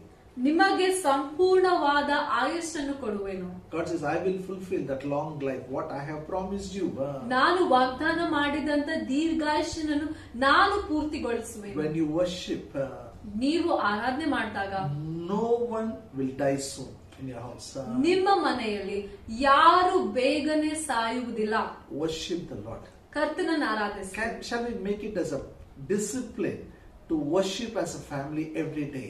ನಾವು ಪ್ರತಿದಿನ ಕುಟುಂಬವಾಗಿ ಕರ್ತನನ್ನು ಆರಾಧಿಸಬೇಕು ಅಂತ ಒಂದು ನಿರ್ಧಾರ ತಗೊಂಡು ಅದನ್ನು ಶಿಸ್ತಾಗಿ ಮಾಡ್ಕೊಳ್ಳೋಣ. The second one, ಇವಾಗ ಎರಡನೇ ಅಂಶ what ನೋಡೋಣ. I should do to have a long life. ದೀರ್ಘಾಯುಷ್ಯನ ನಾನು ಪಡ್ಕೊಳ್ಬೇಕಾದ್ರೆ ಏನ್ ಮಾಡ್ಬೇಕು? In fact, I'm teaching it on Tuesdays also. ನಾನು ಈ ವಿಷಯವಾಗಿ ಮಂಗಳವಾರ ದಿನಗಳಲ್ಲಿ ಕೂಡ ಕಲಿಸ್ತಾ ಇದ್ದೇನೆ. Deuteronomy 5th chapter verse 16. ನಾವು ನೋಡ್ಕೊಳ್ಳೋಣ. ಧರ್ಮೋಪದೇಶ ಕಾಂಡ 5ನೇ ಅಧ್ಯಾಯ 16ನೇ ವಾಕ್ಯ. Deuteronomy 5th chapter verse 16. ಧರ್ಮೋಪದೇಶ ಕಾಂಡ 5ನೇ ಅಧ್ಯಾಯ 16ನೇ ವಾಕ್ಯ. Honor your father and your mother as the Lord thy God hath commanded thee, that the days may be prolonged, and that it may go well with you in the land which the Lord thy God giveth thee. ನಿಮ್ಮ ದೇವರಾದ ಯೆಹೋವನನ್ನು ಆಜ್ಞಾಪಿಸಿದಂತೆ ನಿನ್ನ ತಂದೆ ತಾಯಿಗಳನ್ನು ಸನ್ಮಾನಿಸಬೇಕು. ಸನ್ಮಾನಿಸಿದರೆ ನಿನ್ನ ದೇವರಾದ ಯೆಹೋವನು ನಿನಗೆ ಅನುಗ್ರಹಿಸುವ ದೇಶದಲ್ಲಿ ನೀನು ಬಹುಕಾಲ ಇರುವಿ ಮತ್ತು ನಿನಗೆ ಮೇಲಾಗುವುದು. Second thing, God has some principles for long life. We should learn it. ಎರಡನೇ ಅಂಶ ಏನಂದ್ರೆ ನೋಡ್ರಿ, ದೇವರು ದೀರ್ಘಾಯುಷ್ಯಕ್ಕಾಗಿ ಕೆಲವು ಅಂಶಗಳನ್ನು ಇಟ್ಟಿದ್ದಾನೆ, ಕೆಲವು ನಿಯಮಗಳಿವೆ, ಅದನ್ನ ನಾವು ಪಾಲಿಸ್ಕೊಂಡು ಹೋಗ್ಬೇಕು. I have been hearing news, television news. They are saying rich people are paying bribe and getting hospital beds. They are buying oxygen. Where can poor man go? ಅಲ್ಲಿ ನ್ಯೂಸ್ ಅಲ್ಲಿ ಎಷ್ಟೊಂದು ನೋಡ್ತಾ ಇದ್ದೇನೆ, ಅವ್ರು ಹೇಳ್ತಾ ಇದಾರೆ ಶ್ರೀಮಂತರು ಅವರು ಅಲ್ಲಿ ಹೋಗಿ ಲಂಚ ಕಟ್ಟಿ ಅವ್ರು ಹೋಗಿ ಹಾಸ್ಪಿಟಲ್ ಅಲ್ಲಿ ಆಸ್ಪತ್ರೆಗಳಲ್ಲಿ ಬೆಡ್ ಗಳನ್ನ ಖರೀದಿ ಮಾಡ್ತಾ ಇದ್ದಾರೆ. ಆದ್ರೆ ಬಡವರು ಎಲ್ಲಿಗೆ ಹೋಗ್ಬೇಕು? They can spend money for expenditures. ಅವರು ಖರ್ಚಿಗಾಗಿ ಅವ್ರ ಹಣವನ್ನು ಖರ್ಚು ಮಾಡ್ಬೋದಲ್ಲ. They can spend money, but they can't get a long life.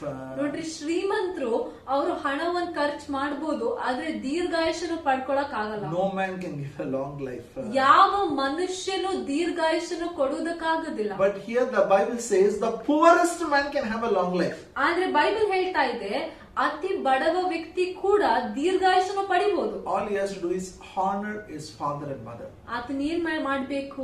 ತನ್ನ ತಂದೆ ತಾಯಂದಿರನ್ನು ಗೌರವಿಸಬೇಕು, ಸನ್ಮಾನಿಸಬೇಕು. Honor your father and mother. ನಿಮ್ಮ ತಂದೆ ತಾಯಂದಿರನ್ನು ಗೌರವಿಸಿ. It is not only for children, even elders. If you have elderly parents, honor them. ಮತ್ತು ಮಕ್ಕಳಿಗಾಗಿ ಮಾತ್ರವಲ್ಲದೆ ಅಲ್ಲಿ ಹಿರಿಯರು ಕೂಡ, ನಿಮ್ಮ ತಂದೆ ತಾಯಂದಿರು ಇದ್ದಾರೆ ಅಂದ್ರೆ ಅವರನ್ನು ಕೂಡ ಗೌರವಿಸಿ. Honor them with the word, honor them with action. ಮಾತಿನಿಂದ ಗೌರವಿಸಿರಿ ಮತ್ತು ನಿಮ್ಮ ಕೆಲಸಗಳ ಮೂಲಕ, ಕಾರ್ಯಗಳ ಮೂಲಕ ಗೌರವಿಸಿ. Take care of them. ಅವರನ್ನು ನೋಡ್ಕೊಳ್ರಿ. I heard one illustration. One man of God was preaching. ಒಬ್ಬ ದೇವ್ರ ಸೇವಕರು ಸಾರುವಾಗ ಅವ್ರು ಹೇಳಿದ ಒಂದು ಉದಾಹರಣೆ ನಾನು ನೆನಪಿದೆ. There was one rich man. He had a father, a poor father in a village. ಒಬ್ಬ ಶ್ರೀಮಂತನಿದ್ದನು, ಆತನಿಗೆ ಆತನ ತಂದೆ ಆತನು ಹಳ್ಳಿಯಲ್ಲಿ ಒಬ್ಬ ಬಡವನಾಗಿ ಇರ್ತಾ ಇದ್ದ. This man became rich. Somehow he studied, he became rich. ಈ ವ್ಯಕ್ತಿ ಆತನು ಹೇಗೋ ಗಳಿಸಿ ಓದಿ ಆತನು ಶ್ರೀಮಂತನಾದ. And the father was a farmer, and in the old age he came to stay with the son. ಆದ್ರೆ ಆತನ ಅಪ್ಪ ಆತನು ಹಳ್ಳಿಯಲ್ಲಿರುವಾಗ ಆತನ ರೈತನಾಗಿದ್ದ. ಅದೇ ವಯಸ್ಸಾಗ್ತಾ ಇದೆ ಅಂತ ಮಗನ ಹತ್ರ ಬಂದ. These guys will sit in dining table and eat. They will enjoy good food, nice crockeries, everything they'll use. ಈ ಮಗ ಮತ್ತು ಆತನ ಕುಟುಂಬದವರು ಅವರು ಸರಿಯಾಗಿ ಟೇಬಲ್ ಮೇಲೆ ಕೂಡ್ತಾ ಇದ್ರು, ಒಳ್ಳೆ ಒಳ್ಳೆ ಪಾತ್ರೆಗಳಲ್ಲಿ ತಿಂತಾ ಇದ್ರು. And they kept that old man in one room and give food there. ಆದ್ರೆ ಈ ವೃದ್ಧ ವ್ಯಕ್ತಿಯನ್ನು ಆತನಿಗೆ ಒಂದು ಕೋಣೆಯಲ್ಲಿಟ್ಟು ಅಲ್ಲೇ ಆತನಿಗೆ ಊಟ ಹಾಕ್ತಾ ಇದ್ರು. And that man, while coming, he brought his plate, aluminum plate also. ಮತ್ತು ಆತನ ಅಪ್ಪ ಕೂಡ ಆತನು ತನ್ನ ಹಳ್ಳಿಯಿಂದ ಬರುವಾಗ ತನ್ನ ಪ್ಲೇಟ್ ಅನ್ನೇ ತಂದ. So they were serving food for him. ಅದೇ ಪ್ಲೇಟ್ ಅಲ್ಲಿ ಊಟ ಹಾಕ್ತಾ ಇದ್ರು. One day he died. ಒಂದಿನ ಅಪ್ಪ ತೀರ್ಕೊಂಡು ಹೋದ್ಮೇಲೆ Everything is over. They are throwing whatever he had outside. ಏನೆಲ್ಲ ಆತನ ವಸ್ತುಗಳಿದ್ವು ಅದನ್ನೆಲ್ಲ ಅವ್ರು ಬಿಸಾಕ್ತಾ And ಇದ್ರು. they threw that aluminum plate also. Aluminium plate ಕೂಡ ಅವ್ರು ಬಿಸಾಡಿದ್ರು. This rich man had a small child. ಈ ಶ್ರೀಮಂತ ಮನುಷ್ಯನ್ಗೆ ಒಬ್ಬ ಚಿಕ್ಕ ಮಗ ಇದ್ದ. Small boy. ಚಿಕ್ಕ ಮಗ ಇದ್ದ. This boy ran outside. ಈ ಹುಡುಗ ಏನ್ ಮಾಡ್ತಾನೆ, ಹೊರಗೆ And ಓಡೋಗ್ತಾನೆ. took that aluminum plate and came inside. ಅದೇ ಅಲ್ಯೂಮಿನಿಯಂ ಪ್ಲೇಟ್ ಹೊರಗಿಂದ ತಗೊಂಡು ಮನೆಗೆ ಬರ್ತಾನೆ. This father and mother are asking, hey, why you are bringing this aluminum plate? Throw it. ಇಲ್ಲಿ ಅಪ್ಪ ಅಮ್ಮ ಅವ್ರು ಕೇಳ್ತಾ ಇದ್ರೆ ಹುಡುಗನ್ಗೆ, ನೀನ್ ಯಾಕೆ ಈ ಪ್ಲೇಟ್ ತಗೊಂಡ್ ಬರ್ತಾ ಇದೆ, ಹೊರಗೆ ಹೋಗಿ ಬಿಸಾಡು. This boy says, one day you will become old. I need this plate. ಈ ವ್ಯಕ್ತಿ ಹುಡುಗ ಹೇಳ್ತಾನೆ, ಒಂದಿನ ನಿನಗೂ ವಯಸ್ಸಾಗ್ತದೆ, ಅವಾಗ ನನ್ಗೆ ಈ ಪ್ಲೇಟ್ ಬೇಕಾಗ್ತದೆ. My friend, what you sow, you will reap it. ನನ್ನ ಸ್ನೇಹಿತರೆ, ನೀವೇನ್ ಬಿತ್ತೀರೋ ಅದನ್ನೇ ಕೊಯ್ತೀರಾ. Honor your father and mother. ನಿಮ್ಮ ಅಪ್ಪ ಅಮ್ಮನ್ ಗೌರವಿಸ್ರಿ. You will have a long life. ನಿಮಗೆ ದೀರ್ಘಾಯುಷು ಇರ್ತದೆ. Everything will go well with you. ಎಲ್ಲವೂ ನಿಮ್ಮೊಟ್ಟಿಗೆ ಒಳ್ಳೆದಾಗಿಯೇ ನಡೀತದೆ. And the third one, what I'm going to teach, you're going to listen with attention. ನಾನೀಗ ಮೂರನೇ ವಿಷಯವನ್ನು ಕಲಿಸಬೇಕಾಗಿದ್ದೇನೆ. ನೀವು ಧ್ಯಾನವಿಟ್ಟು ಕೇಳ್ರಿ. Very carefully, this will surely give you a long life. ನೀವು ಈ ವಾಕ್ಯವನ್ನು ಧ್ಯಾನವಿಟ್ಟು ಎಚ್ಚರಿಕೆಯಿಂದ ಕೇಳ್ರಿ. ಈ ವಾಕ್ಯವನ್ನು ನೀವು ಅರ್ಥ ಮಾಡ್ಕೊಂಡ್ರೆ ನಿಮ್ಗೆ ದೀರ್ಘಾಯುಷ್ಯನು ಖಂಡಿತವಾಗಿ ಸಿಗ್ತದೆ. Please turn your Bible to book of Deuteronomy. ಧರ್ಮೋಪದೇಶ ಕಾಂಡಕ್ಕೆ ತಿರುಗಿಸಿ 28th chapter. 28ನೇ ಅಧ್ಯಾಯ. We will read verse 21, 22 and 23. ಧರ್ಮೋಪದೇಶ ಕಾಂಡ 28ನೇ ಅಧ್ಯಾಯ 21, 22, 23. The Lord shall make the pestilence cleave unto thee, until ye have consumed thee from off the land, whither thou goest to possess it. The Lord shall smite thee with the consumption, and with the fever, and with inflammation, and with an extreme burning, and with the sword, and with blasting, and with mildew. They shall pursue thee until thou perish. And thy heaven that is over you, thy head, shall be brass, and the earth is under you, thee shall be iron. ವ್ಯಾಧಿಯು ನಿಮಗೆ ಹತ್ತಿಕೊಂಡೇ ಇರುವಂತೆ ಯೆಹೋವನು ಮಾಡಿ ನೀವು ಸ್ವಾಧೀನ ಮಾಡಿಕೊಳ್ಳುವುದಕ್ಕೆ ಹೋಗುವ ದೇಶದಲ್ಲಿ ನಿಮ್ಮಲ್ಲಿ ಒಬ್ಬರೂ ಉಳಿಯದಂತೆ ಮಾಡುವನು. ಆತನು ನಿಮ್ಮನ್ನು ಕ್ಷಯರೋಗ, ಚಳಿ ಜ್ವರ, ಉರಿತ, ಉಷ್ಣ ಜ್ವರಗಳಿಂದಲೂ ದೇಶವನ್ನು ಕ್ಷಾಮದಿಂದಲೂ ಬೆಳೆಯನ್ನು ಕಾಡಿಗೆ ಬಿಸಿ ಗಾಳಿಗಳಿಂದಲೂ ಬಾಧಿಸಲಾಗಿ ನೀವು ಸಾಯುವ ತನಕ ಇವು ನಿಮ್ಮನ್ನು ಬೆನ್ನತ್ತುವವು. ಮೇಲೆ ಆಕಾಶವು ತಾಮ್ರದಂತೆಯೂ ಕೆಳಗೆ ಭೂಮಿಯು ಕಬ್ಬಿಣದಂತೆಯೂ ಇರುವವು. Now listen to me, let me explain this. ಈ ಕಡೆ ಕೇಳ್ರಿ. Some people take the scripture and says the Lord has sent the corona. It will consume people, till they die it will not leave. ಕೆಲವು ಜನರು ಈ ವಾಕ್ಯವನ್ನು ತಗೊಂಡು ಅವ್ರು ಹೇಳ್ತಾರೆ ದೇವರು ತಾನೇ ಕೊರೋನಾ ಈ ಸೋಂಕನ್ನು ಕಳಿಸಿದ್ದಾನೆ, ಅವರು ಸಾಯುವವರೆಗೆ ಅದು ಬೆನ್ನತ್ತೇ ಇರ್ತದೆ, ಅದು ಬಿಡುವುದಿಲ್ಲ. Hey, listen. ಕೇಳ್ರಿ. What is Deuteronomy 28th chapter? ಧರ್ಮೋಪದೇಶ ಕಾಂಡ 28ನೇ ಅಧ್ಯಾಯ ಏನಾಗಿದೆ? Verse 1 says, when you obey the law, blessings will come and follow you. ಮೊದಲನೇ ವಾಕ್ಯದಲ್ಲಿ ಹೇಳ್ತಿದೆ, ನೀವು ಧರ್ಮಶಾಸ್ತ್ರವನ್ನು ವಿಧೇಯರಾದ್ರೆ ಆಗ ಆಶೀರ್ವಾದಗಳು ನಿಮ್ಮನ್ನು ಹಿಂಬಾಲಿಸ್ತವೆ. Up to verse 1 to 14 talks about blessings.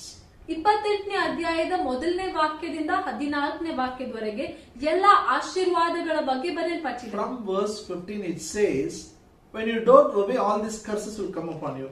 15ನೇ ವಾಕ್ಯದಿಂದ ಮುಂದೆ ನೋಡಿದಾಗ ನೀವು ಧರ್ಮಶಾಸ್ತ್ರಕ್ಕೆ ವಿಧೇಯರಾಗ್ಲಿಲ್ಲ ಅಂದ್ರೆ ಆಗ ಈ ಎಲ್ಲ ಶ್ರಾಪಗಳು ನಿಮ್ಮ ಹಿಂದೆ ಬರ್ತವೆ. It is not God is sitting in the heaven and watching whether you obey or not. Okay, if you obey, all the blessings I'll give. When you don't obey, I'll give all the curses. ಇದು ಈ ರೀತಿಯಾಗಿ ಅಲ್ಲ. ಏನಂದ್ರೆ ದೇವರು ಪರಲೋಕದಲ್ಲಿ ಹೀಗೆ ಕುಂತ್ಕೊಂಡು ನೀನು ಎಲ್ಲಾ ನಿಯಮಗಳನ್ನು ಪಾಲಿಸ್ತಾ ಇದೀಯಾ, ಧರ್ಮಶಾಸ್ತ್ರವನ್ನು ವಿಧೇಯರಾಗ್ತಾ ಇದ್ರೆ ಆಶೀರ್ವಾದ, ವಿಧೇಯನಾಗ್ತಾ ಇಲ್ಲ ಅಂದ್ರೆ ಎಲ್ಲ ಶಾಪಗಳು. It is a state of the person who doesn't obey the word of God. ಈ ಒಂದು ವಿಷಯಗಳು ಯಾವ ವ್ಯಕ್ತಿ ದೇವರ ವಾಕ್ಯಕ್ಕೆ ವಿಧೇಯನಾಗುವುದಿಲ್ವೋ ಆತನಿಗಾಗಿ ಇದೆ. For example, ಉದಾಹರಣೆಗಾಗಿ God told Adam, if you eat this fruit, you will die. ದೇವರು ಆದಾಮನಿಗೆ ಹೇಳಿದ್ರು, ನೀನು ಈ ಹಣ್ಣನ್ನು ತಿಂದಾಗ ನೀನು ತಕ್ಷಣವೇ ಸಾಯುವಿ. The moment he ate, the spiritual death occurred.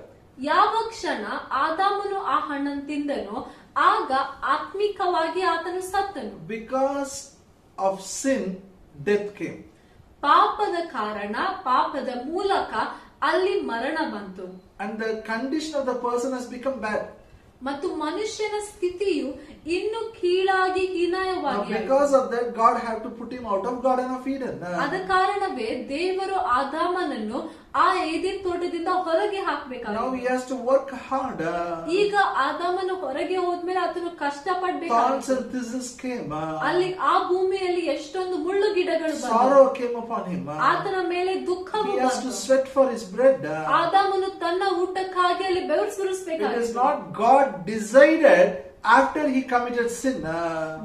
ಆದಾಮನು ಪಾಪ ಮಾಡಿದ್ಮೇಲೆ ದೇವ್ರು ನಿರ್ಧಾರ ಮಾಡಿದಂತ ಅಲ್ಲ. it came because of the death.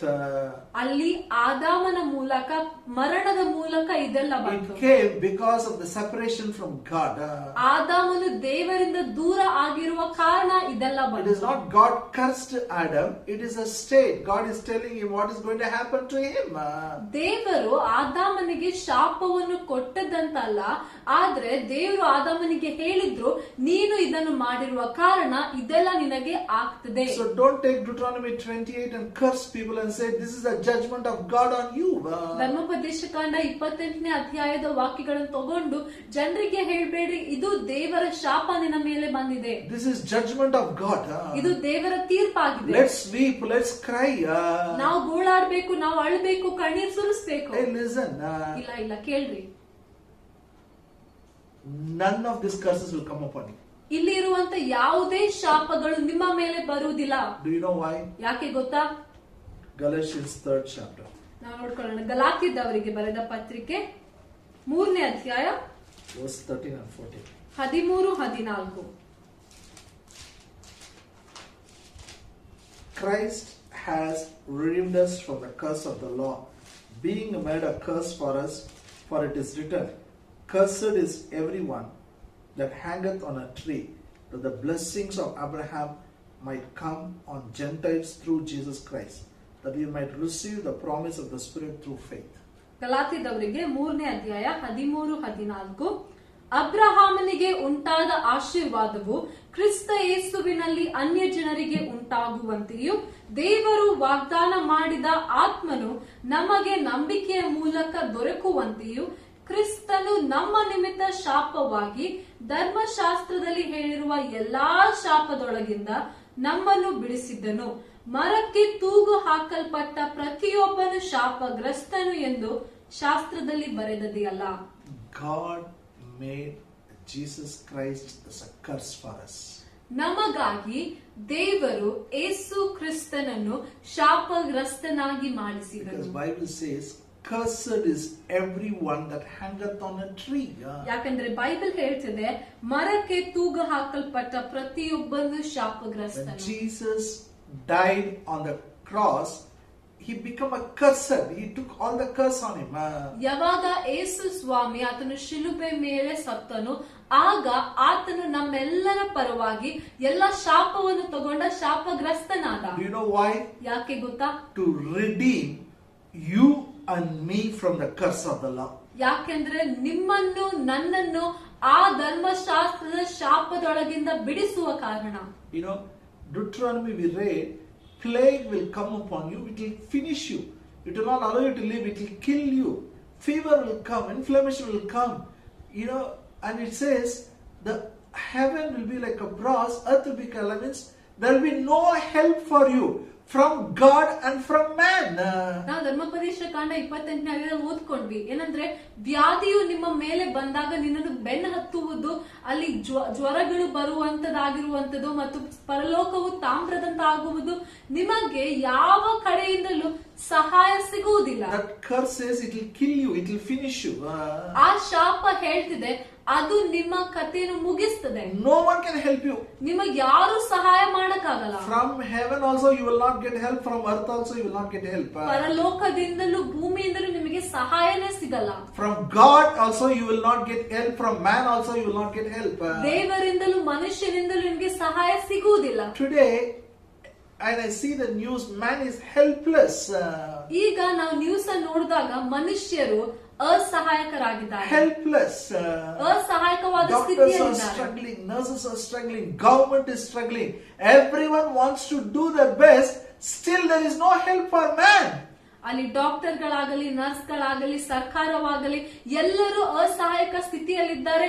ಅವ್ರು ಮಾಡ್ಬೇಕು ಅಂತ ಬಯಸಿದ್ರು ಅವ್ರು ಏನು ಮಾಡಕ್ಕಾಗಲ್ಲ. But I have a good news. ಆದ್ರೆ ನಿಮಗಾಗಿ ಒಂದು ಸುಸಮಾಚಾರ. This curse cannot come upon your life. ಈ ಶಾಪ ನಿಮ್ಮ ಜೀವನದ ಮೇಲೆ ಬರಕ್ಕಾಗಲ್ಲ. Christ has redeemed you from the curse of the law. ಯಾಕೆಂದ್ರೆ ಕ್ರಿಸ್ತನು ನಿಮ್ಮನ್ನು ಧರ್ಮಶಾಸ್ತ್ರದ ಶಾಪದೊಳಗಿಂದ ಬಿಡಿಸಿದ್ದಾನೆ. No plague will come upon you, no plague will kill you. ಯಾವ ವ್ಯಾಧಿಯು ನಿಮ್ಮ ಮೇಲೆ ಬರುವುದಿಲ್ಲ, ಯಾವ ವ್ಯಾಧಿಯು ನಿಮ್ಮನ್ನು ಸಾಯಿಸಕ್ಕಾಗುವುದಿಲ್ಲ. Say in English, my Christ has redeemed me from the curse of the law, no plague will come upon me, no plague can kill me.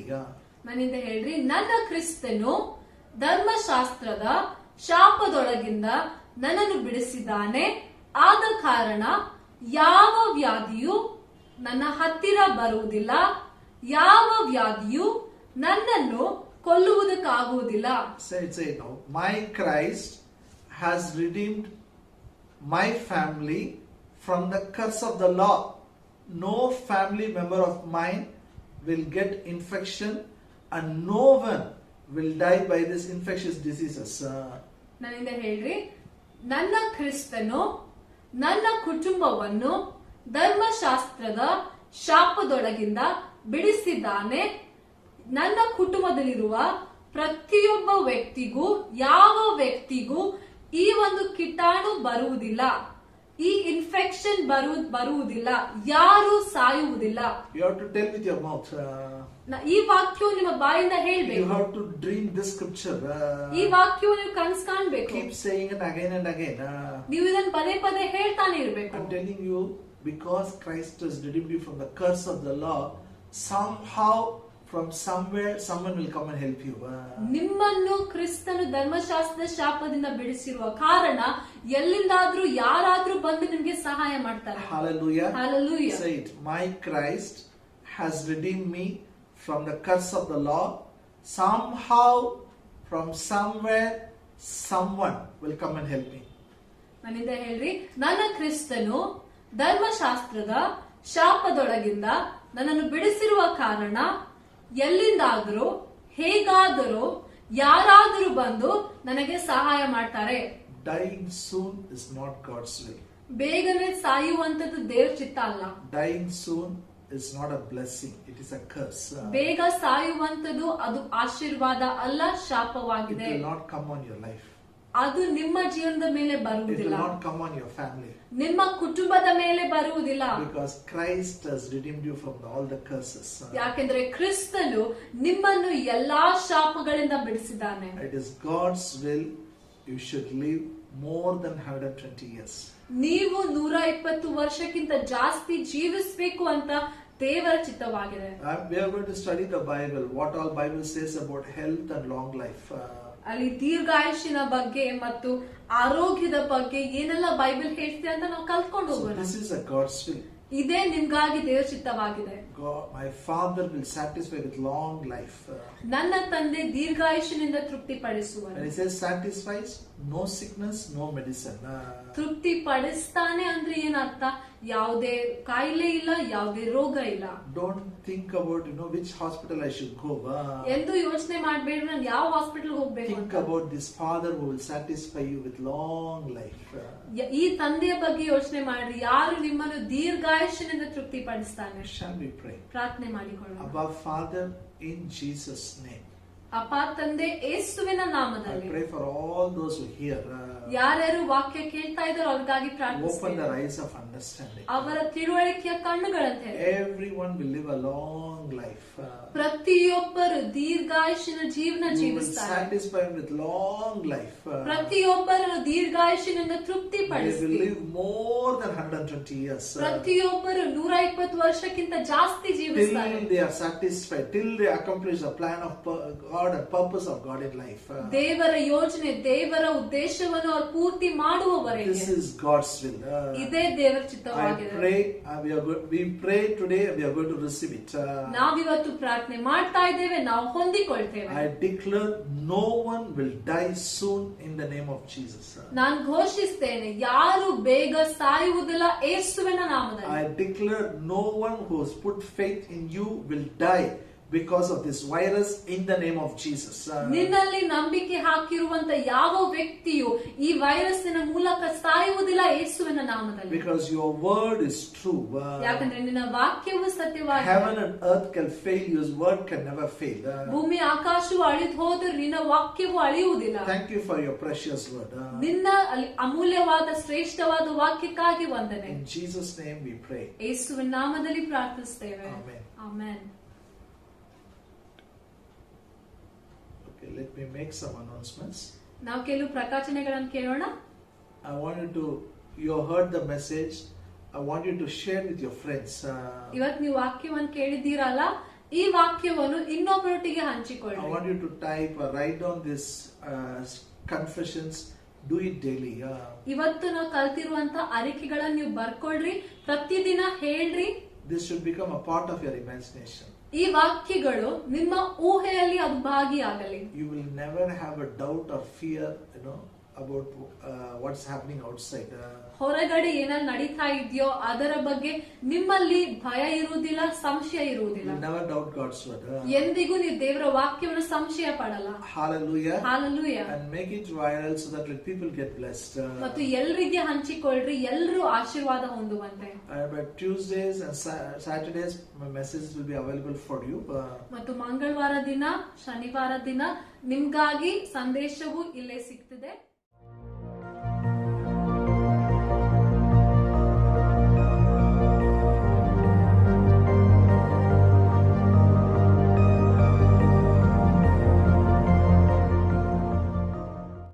Hallelujah. Hallelujah. ಈಗ ಕಾಣಿಕೆ ಕೊಡುವ ಸಮಯವಾಗಿದೆ. ನಾವೆಲ್ಲರೂ ನಮ್ಮ ಕಾಣಿಕೆಯನ್ನು ಕೈಲಿಟ್ಕೊಳ್ಳೋಣ ಮತ್ತು ಕಾಣಿಕೆಗೋಸ್ಕರ ಅರಿಕೆ ಮಾಡೋಣ. ನಾವೆಲ್ಲರೂ ಸೇರಿ ನಮ್ಮ ಎರಡು ಕೈಗಳನ್ನು ಎತ್ತಿ ನಮ್ಮ ಅರಿಕೆಯನ್ನು ಮಾಡ್ಕೊಳ್ಳೋಣ. ನನ್ನ ಎರಡೂ ಕೈಗಳನ್ನು ಎಲ್ಶಡೈ ದೇವರ ಕಡೆಗೆ ಭೂಮಿ ಆಕಾಶವನ್ನು ಸ್ವಾಧೀನ ಮಾಡಿರುವ ತಂದೆಯ ಕಡೆಗೆ ಎತ್ತುವೆನು. ಹೇಗೆ ಮಗುವು ಹಾಲಿಗಾಗಿ ತಾಯಿಯ ಕಡೆ ನೋಡುತ್ತದೋ ನನ್ನ ಎಲ್ಲಾ ಬೇಡಿಕೆಗಳಿಗಾಗಿ ನನ್ನ ತಂದೆಯ ಕಡೆಗೆ ನೋಡುವೆನು. ಈ ಕೈಗಳನ್ನು ನನ್ನ ತಂದೆಯ ಕಡೆಗೆ ಎತ್ತಿದ್ದೇನೆ. ನನ್ನ ತಂದೆಯು ಈ ಕೈಗಳನ್ನು ಮನುಷ್ಯರ ಮುಂದೆ ಚಾಚುವಂತೆ ಬಿಡುವುದಿಲ್ಲ. ಯೆಹೋವ ಈರೆ ಎಲ್ಲವನ್ನು ಒದಗಿಸಿದ್ದಾನೆ. ಕರ್ತನೇ ದೇವರಲ್ಲಿ ನನಗೆ ಸಮಾನ ಯಾರೆಂಬ ಹಾಡನಾಡುತ್ತಾ ನಮ್ಮ ಕಾಣಿಕೆಯನ್ನು ಕೊಡೋಣ. ಕರ್ತನೇ ದೇವರಲ್ಲಿ ನಿನಗೆ ಸಮಾನ ಯಾರು? ಆಕಾಶದಲ್ಲೂ ಭೂಮಿಯಲ್ಲೂ ನಿನಗೆ ಸಮಾನ ಯಾರು? ಕರ್ತನೇ ದೇವರಲ್ಲಿ ನಿನಗೆ ಸಮಾನ ಯಾರು? ಆಕಾಶದಲ್ಲೂ ಭೂಮಿಯಲ್ಲೂ ನಿನಗೆ ಸಮಾನ ಯಾರು? ನಿನಗೆ ಸಮಾನ ಯಾರು? ನಿನಗೆ ಸಮಾನ ಯಾರು? ನಿನಗೆ ಸಮಾನ ಯಾರು? ನಿನಗೆ ಸಮಾನ ಯಾರು? ಆಕಾಶದಲ್ಲೂ ಭೂಮಿಯಲ್ಲೂ ನಿನಗೆ ಸಮಾನ ಯಾರು? ಆಕಾಶದಲ್ಲೂ ಭೂಮಿಯಲ್ಲೂ ನಿನಗೆ ಸಮಾನ ಯಾರು?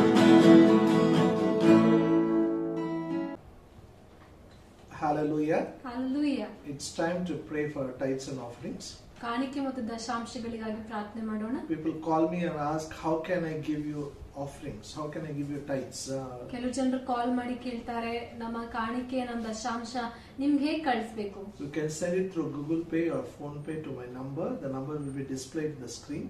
ನೀವು ನನ್ನ ನಂಬರ್ಗೆ ಅಲ್ಲಿ ಫೋನ್ ಪೇ ಅಥವಾ ಗೂಗಲ್ ಪೇ ಮೂಲಕ ಕಳಿಸಬಹುದು. Number ಹಾಕಲ್ಪಟ್ಟಿದೆ. Or we'll put the bank account, our church bank account details. You can transfer it. ಮತ್ತು ಸಭೆ ಬ್ಯಾಂಕ್ ಅಕೌಂಟ್ ಡೀಟೇಲ್ಸ್ ಕೂಡ ನಾವು ಹಾಕ್ತೇವೆ. ಅದನ್ನು ನೋಡಿ ನೀವು ಬ್ಯಾಂಕಿಗೆ ಡೈರೆಕ್ಟ್ ಆಗಿ ಹಾಕಬಹುದು. Or you can come and meet us at home or church. You can call us. You can come and meet us and give. ಅಥವಾ ನಮ್ಗೆ ಭೇಟಿ ಆಗ್ಬೋದು, ಮನೆಯಲ್ಲಾದ್ರೂ ಚರ್ಚಿಗೆ ಬಂದು ಭೇಟಿಯಾಗಿ ನಮ್ಮ ಕೈಯಲ್ಲೇ ಕೊಡ್ಬೋದು. We'll pray. ಪ್ರಾರ್ಥನೆ ಮಾಡಿಕೊಳ್ಳೋಣ. Abba Father, in Jesus' name, I pray. Thanks for all these precious people who have given offering. As a seed, they have sown it. It will be blessed and multiplied and given back. Good measure, pressed down, shaken together. Men will pour into the bosom book. I pray for all the tithers. The hand of God will touch them. Hand of God will touch their salary, what they have. It will be blessed and multiplied. It will meet all their needs. The floodgates of heavens are open for them. You're going to pour out so much blessings. There is not going to be enough room for them to store it. As they honor you with the substance, I declare their barns will be filled with plenty, the vats will overflow. The bank accounts will be filled with money, will be filled with plenty. The cupboards will overflow with precious things. Thank you. Devourer is already rebuked. We thank you. No unnecessary expenditures, no medical bills in Jesus' name. As I honor you, I speak a financial breakthrough. In Jesus' name we pray. Amen.